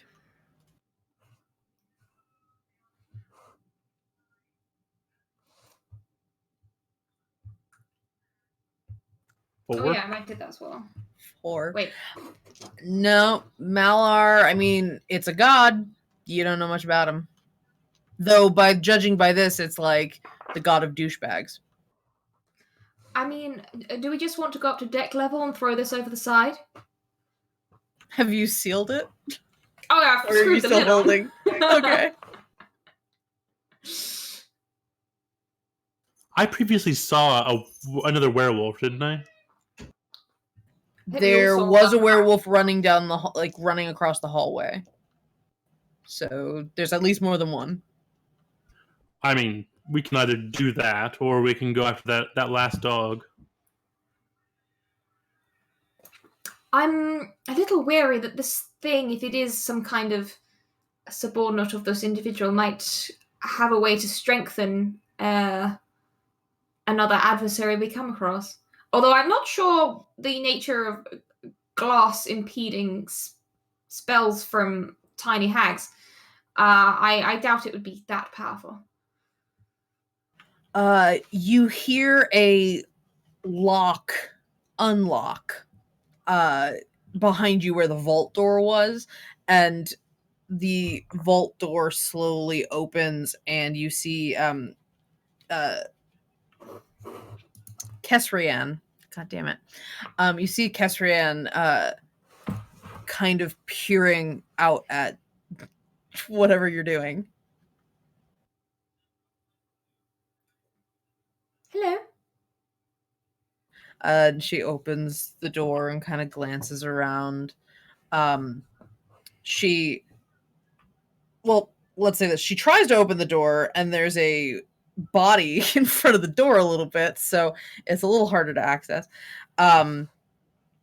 And she kind of is taking in what's going on, seeing the wreck, seeing you guys holding that jar, and she has a little twitch in her hand or in her neck, and she reaches out and is gonna cast Shatter on that jar. I counterspell. Okay. At what level? I mean, it's at 3rd level. I can't do it any higher than that. Okay. Let me see. Roll. Give me a roll. For the counterspell. 17. Not quite. So, the jar starts vibrating again. Curiel? I throw it at Kesrian's head. Okay. So give me a dex save to see how quick you can chuck that thing. Okay. 10. So it starts vibrating. You're like, shit. And you chuck it. And the jar shakes harder, and you just see, like, you all sort of cover yourselves or hide behind something as this jar just sends shrapnel of glass in all directions. It's going to do a couple things. Well, 4 things, I guess, if you want to get technical.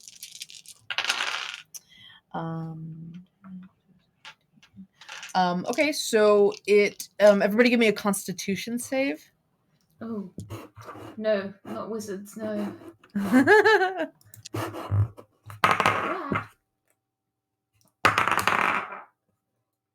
16.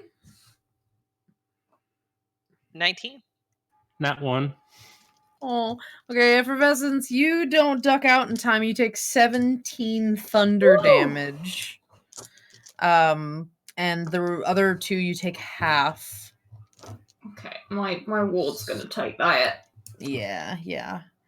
And there are glasses and bottles and anything made of anything less than metal in this space. Just everything in just this big, huge ripple of explosion from this thunder blast that rocks through the kitchen. And you don't see the jar. I mean, the jar's exploded, but you don't see any sign of the little creature. You do see Kesrian, and then Colonel Colonel has like shears stuck into his chest, like gardening shears. And you don't see Kesrian's wounds or anything, but they are both very, very pale, and you gather that similar thing might have happened with them, but there's two of them, and let me see real quick. You have check here. Yeah. One of them starts casting again at you. And you each need to make a wisdom save, please. Eek. 12. 10? 15. Effervescence, you're not as worried. Like, you're like, shit. But Kirill and Rinmei, you are not only because of the fact that now your issue has doubled, presumably possibly tripled if this thing gets back into the air ganassi, but also the fact that you knew these two people. This is really genuinely upsetting, and you find it viscerally difficult to even be in the same room with these things. So you both are overcome with the very dramatic urge to get out of the kitchen right now. You need to go. Okay. Guess that's what I start to do. Yeah, let out like a yoink and out the door. Effervescence, your Bye. your companions here have booked it. I follow. I'm not gonna take these things by myself. Sure. Okay. As you leave, you realize that your redcap fellows had not been with you. And they catch up to you, covered in blood. They've apparently had fun with something, whether it's the person from the chair impact earlier or something else. And they come to the kitchen and they see those things and they start snarling and spitting and like looking to you real quick. Yeah, get them. I don't care. Okay. And you just hear their little battle cries in the distance, and you guys leave, and the redcaps are gonna go to town with the other two thimble hags. The coven of thimble hags, one would even say. Oh, that's interesting. I'll have to figure out what a 1 and a 20 mean later. So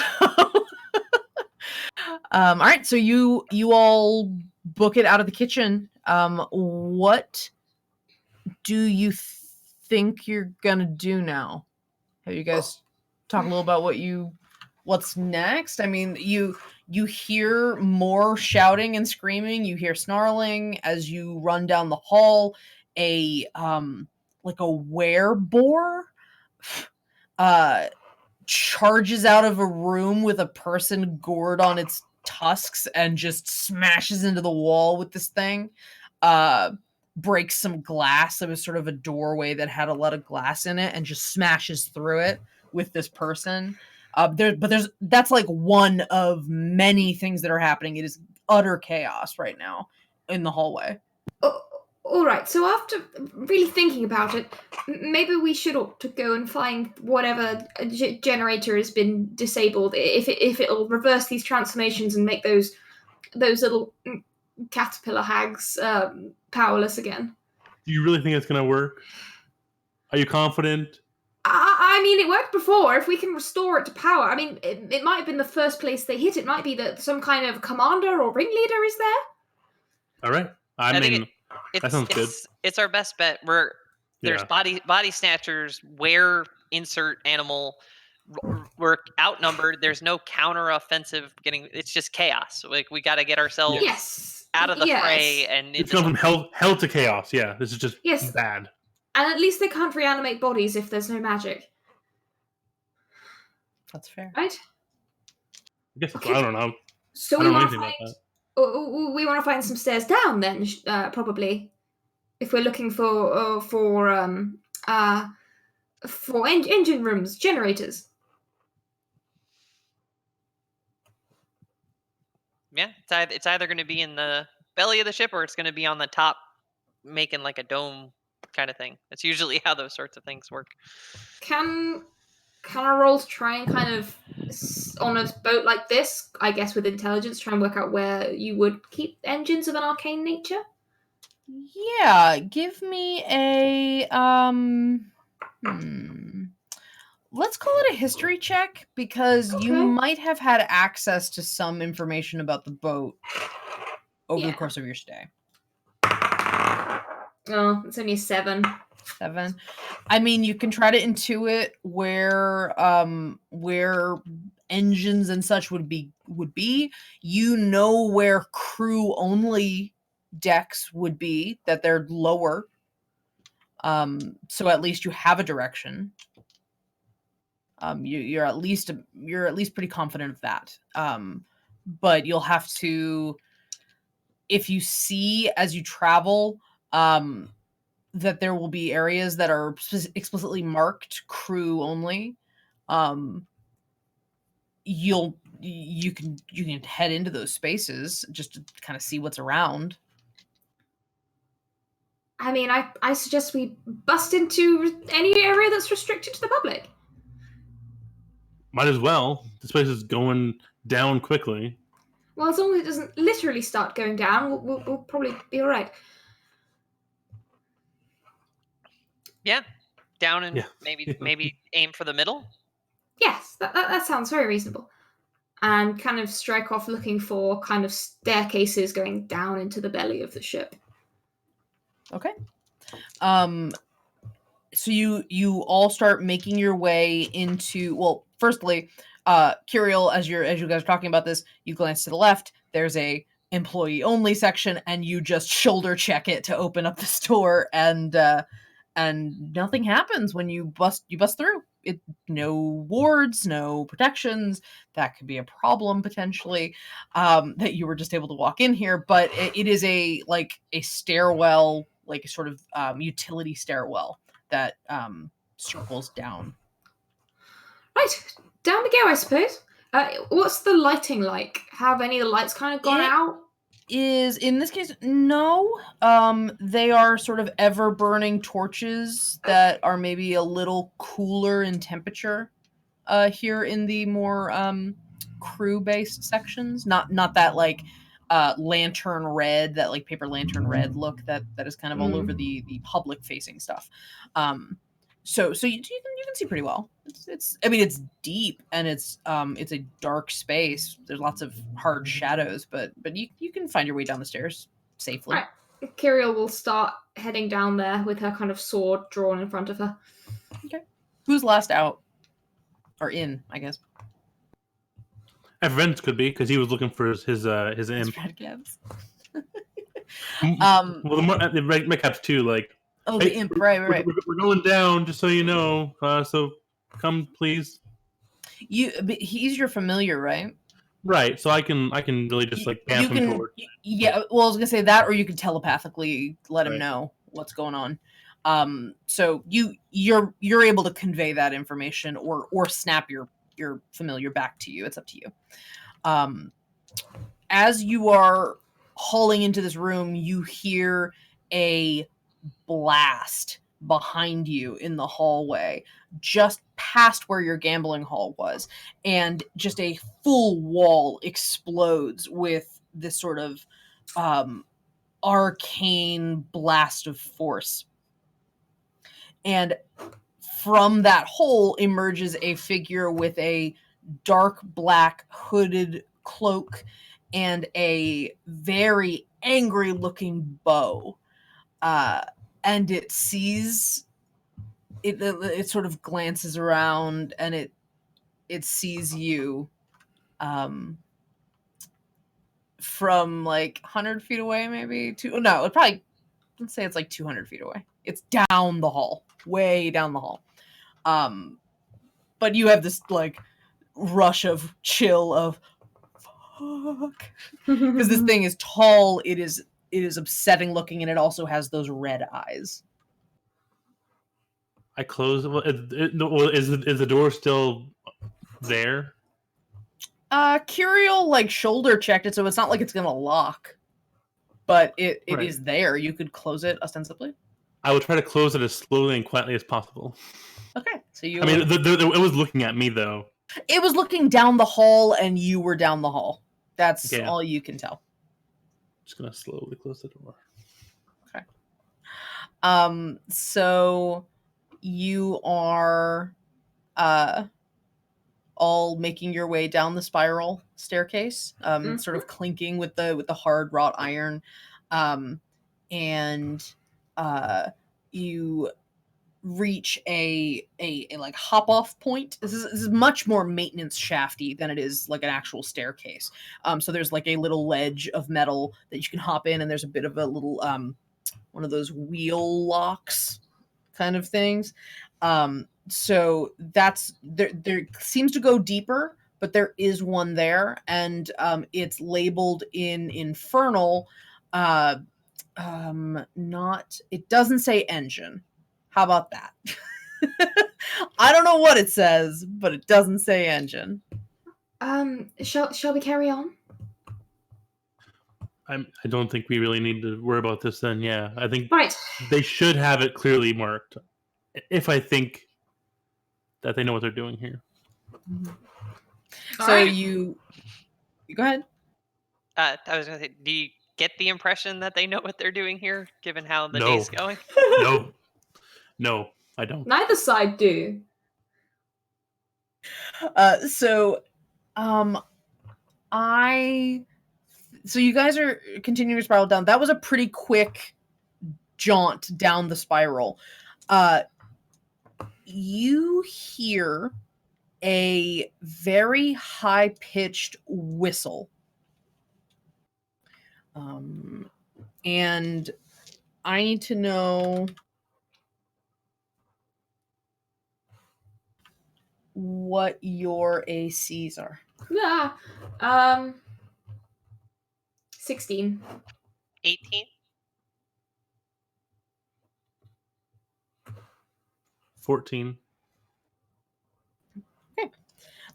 You hear this whistle, and it's coming from above.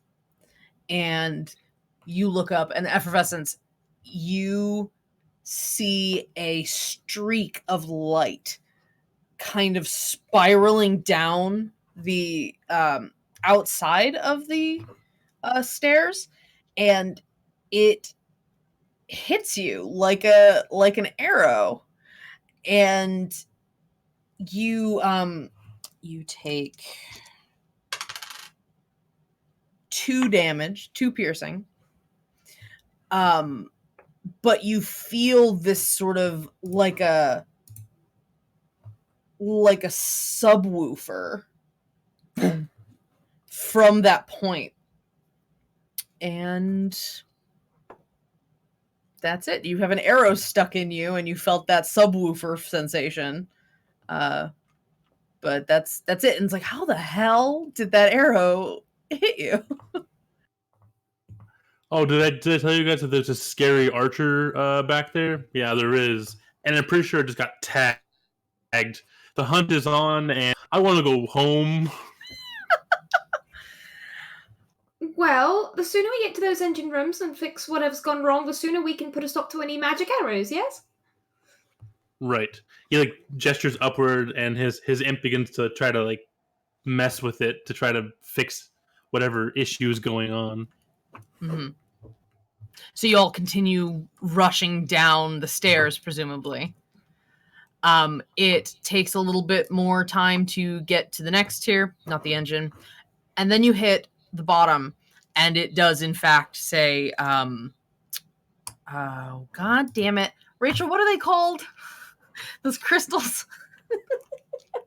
Motivating crystals. Yeah. Okay, so it says motivating crystal matrix. That is what it says. And you kind of and engine. It says both. And it says engineering team only. I think we just got promoted.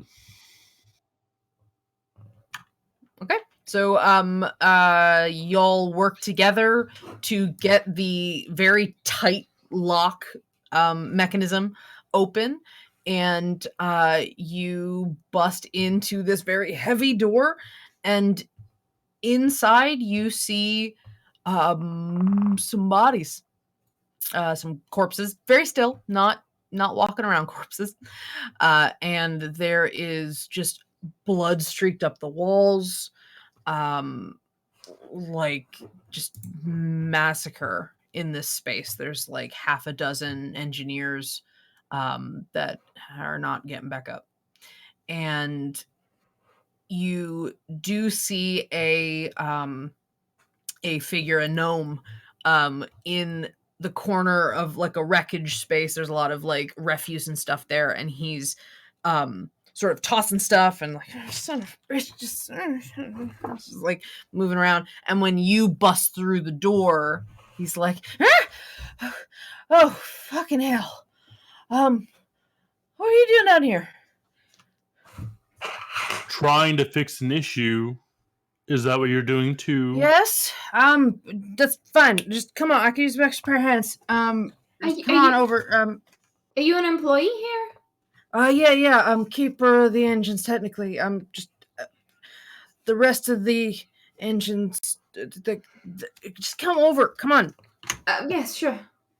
And he, the gnome, he sort of gives you each a little task of like, okay, you got to move this stuff over here. You got to like, no, you got to loosen the tension on that one. You got to untie, and eventually you guys all see that one of the problems was that a doorway had been kind of barricaded to get to what was the crystal matrix, and this fellow Eamon is trying to get in order to bring stuff back online if possible.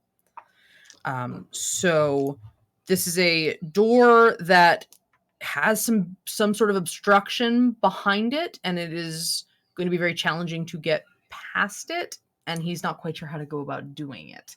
And he points out that there's the door, there's like a larger, weirdly oversized grate up above where you could walk through the air vents, and other than that, he's sort of out of ideas about how to get in there.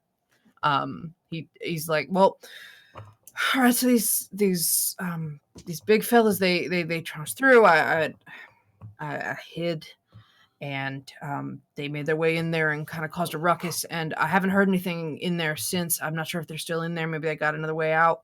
But we got to get in there to get it working again. Right.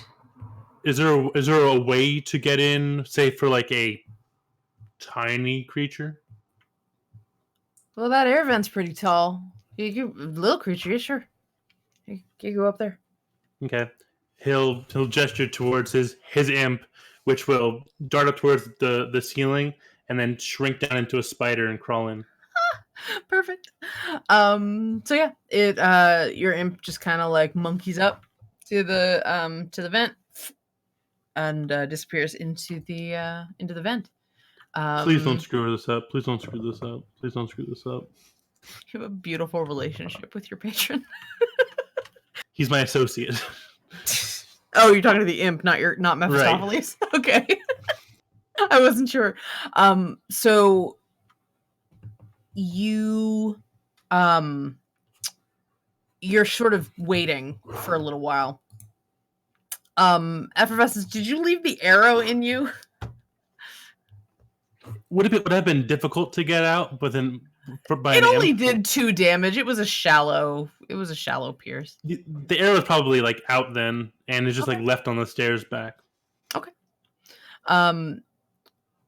Did any of you like close the door behind you, lock it behind you once you realized that Eamon was trying to get some stuff done? Would you have secured the door? Definitely. Okay. Especially if we're now waiting for the Familiar anyway. Sure. So as let's say this, that as Effervescence Imp is through the air vent, and Curiel and Rinmei, you are, we're going to secure things. And so you go to the door and you start cranking it. And as you're doing that, you hear shouting and raucous and the tink tink tink of coming down the stairs, but in the distance, up at the top. So you're. Do you do anything before you secure the door? Do you do anything inside the stairwell, or are you just locking it up? Just locking it, I think. Okay. Unless May has any ideas. Not really. We don't have any traps that we can lay or anything. No, you don't have No. like a glyph that you can scribble out real quick or anything like that. No. Glyphs are a bit of a. Well, I won't go quite into it, but they're quite a high level discipline. No, not yet. Out of curiosity, have either of you thought about what the item was that you had in the beginning of the Yeah. adventure? What did you think? What did you think you had? So she found in the bag were a couple of what look like fireworks, but instead of being for like pretty fire, they potentially could be wild magic fireworks. Okay. Well, you have that. Mm-hmm. And we have about 5 minutes left in game if you'd like to try that. Actually, that's a good idea. I will just, yeah, sure. I will, before we shut the door to lock it, I'm just gonna light one, leave it outside, and then shut the door really quick just to see what happens. Okay, awesome. It'll probably just manifest a pot plant or something. Please give me a D100. Sure thing. There it is. That is a 76. I'm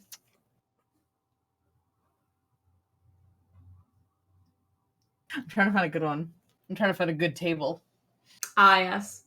Because there's so many. There's so many tables. And one of them, you actively don't.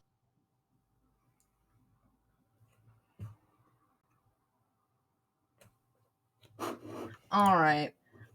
So.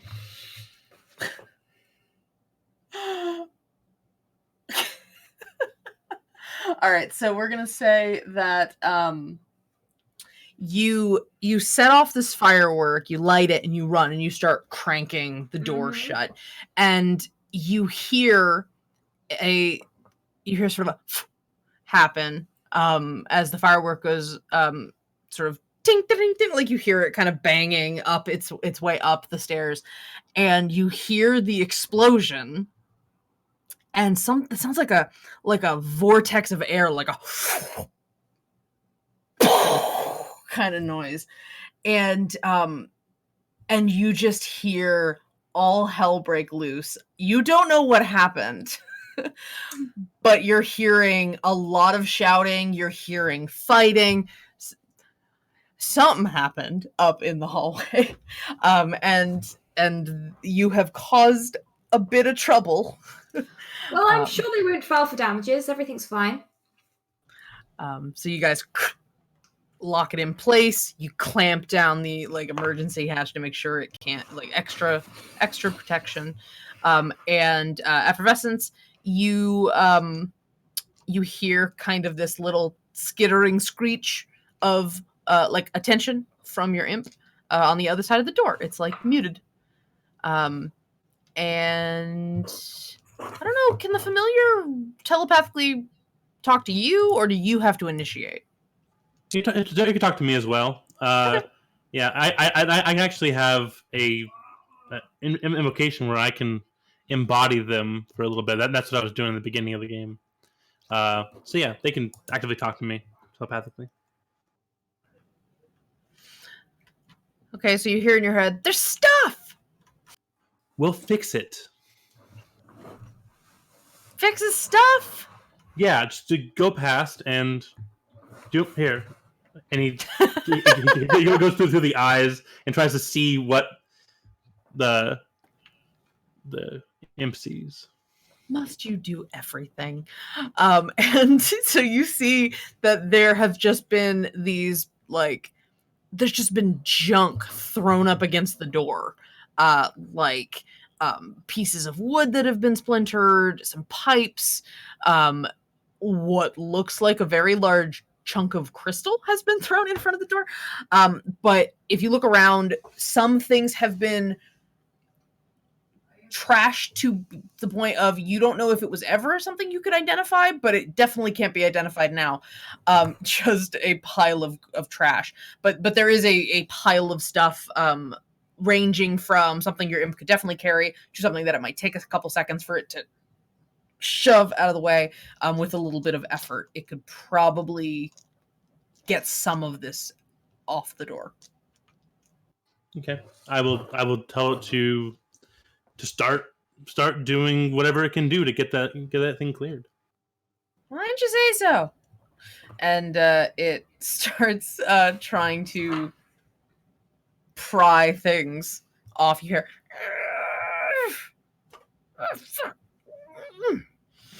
and it is it takes a couple minutes.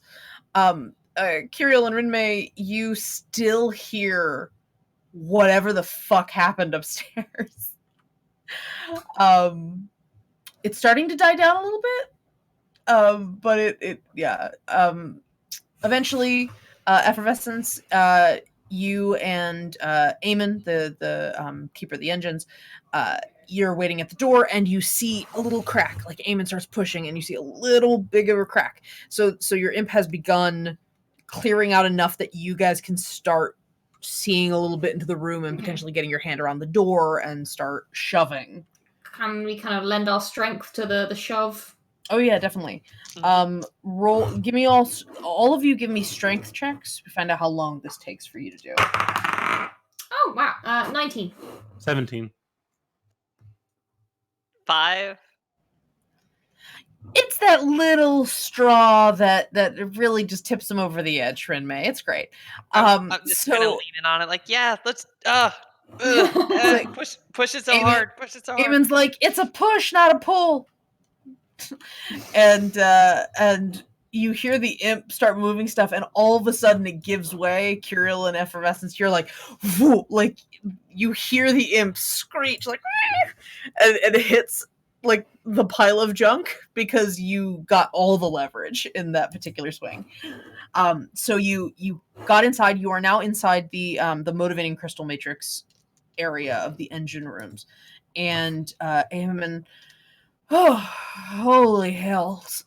I don't know how much help y'all are gonna be right here, but sit tight, help me out when you can, and we'll try to, not die and get things working out. Sound like a plan?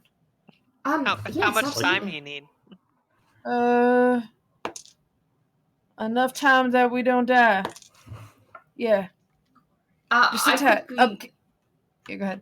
Are there any living or unliving creatures in this room?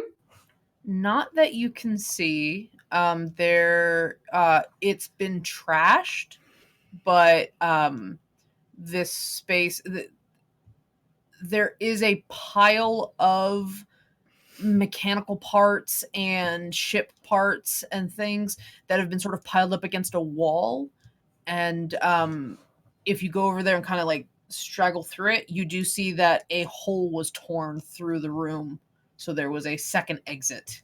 They didn't go through that door after they had trashed things. Well, I suppose the best thing to do is to guard this master of the engines. Yeah, we'll buy him as much time as we can, but I guess. they're coming.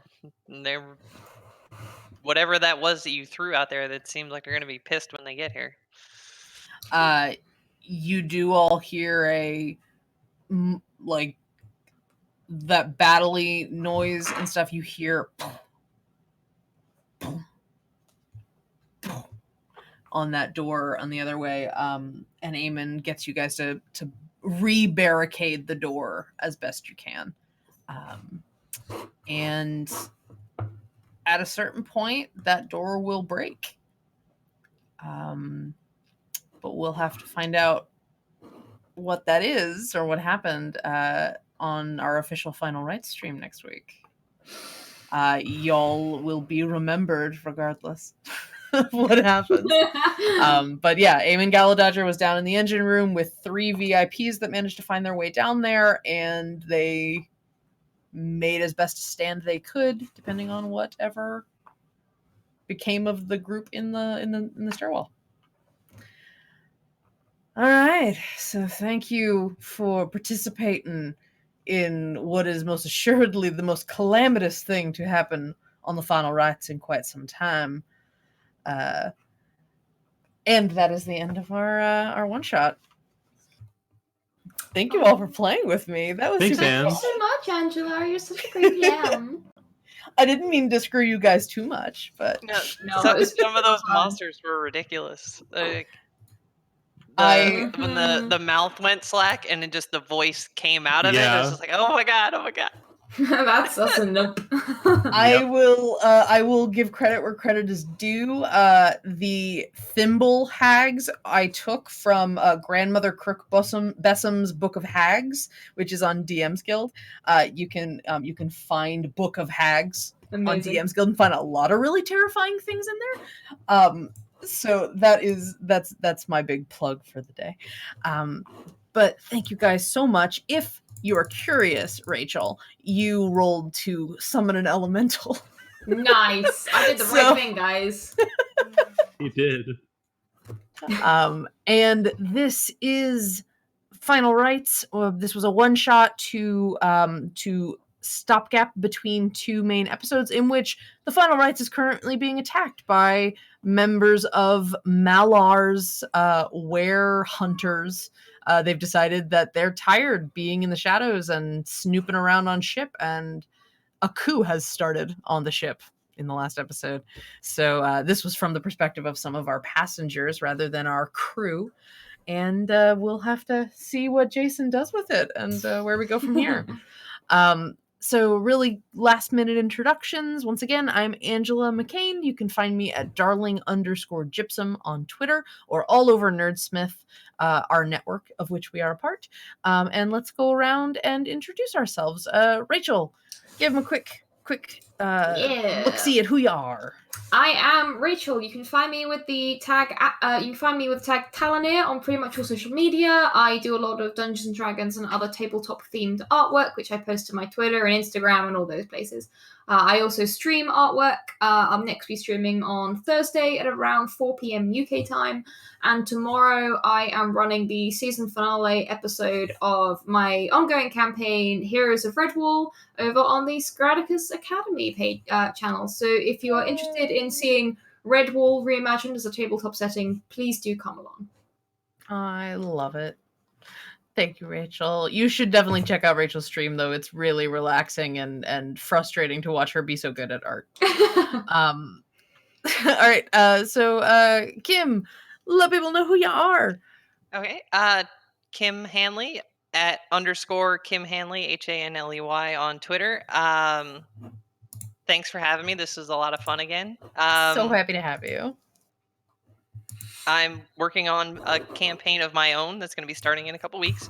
Check out my Twitter for more info on that. And Yes. I'm playing in a Savage Worlds campaign that's going to be starting through Dice Tyrants like in a week or two. We're Awesome. having a ton of fun with that system. It's very different from D&D, and it's just kind of getting used to that. It's been really interesting. Very, very cool. And yeah, so be sure to check her out. I put it on, I'm putting everybody's Twitter handles in chat so you can follow them. Zach, please introduce yourself. Let people know who you are. Yeah. Hi, I'm Zach. I'm awake now. And you can find me on Twitter at DuskFadeDruid. You can also find me on Fridays on the same channel playing Ghosts of Saltmarsh. You can also find me this Saturday where I'll be running a game. Details to follow on my Twitter and the Nerdsmith Twitter as well. Yay! Thank you for reminding me. That is a note that we are running. It is near the end of October, and I hope you all have a wonderful Halloween and the rest of your October. But starting November 1st, the 1st through the 15th, Nerdsmith will be hosting Nerds Giving, our charity drive. This year, we are supporting Heifer International, who supports efforts to end poverty by providing by gifting animals and sustainable business training to impoverished communities so that they can sustain themselves and share and pass along the gift of income-producing animals to their communities. So we'll be playing all animal-themed RPG games, lots of one-page one-shots and stuff. Please hang out with us there. You can find out more as we go on our Twitter at WeAreNerdsmith. We'll be posting lots of information about how to donate to Heifer International through our team. We're aiming for $3,000 this year. We're going to hope to give away some prizes as well during the events. So please keep an ear out, and we'll let you guys know soon. So that is our one shot. Thank you all so much for joining us. We have been the Final Rites B team, and VIP team. Let's call them. And we will see you same time, same place next week, Tuesdays at 11 a.m. Pacific, 2 p.m. Eastern, and all the times in between. Thank you all so much for joining us, and please enjoy the rest of your week, and do me a favor and be good to each other. Goodbye. Bye.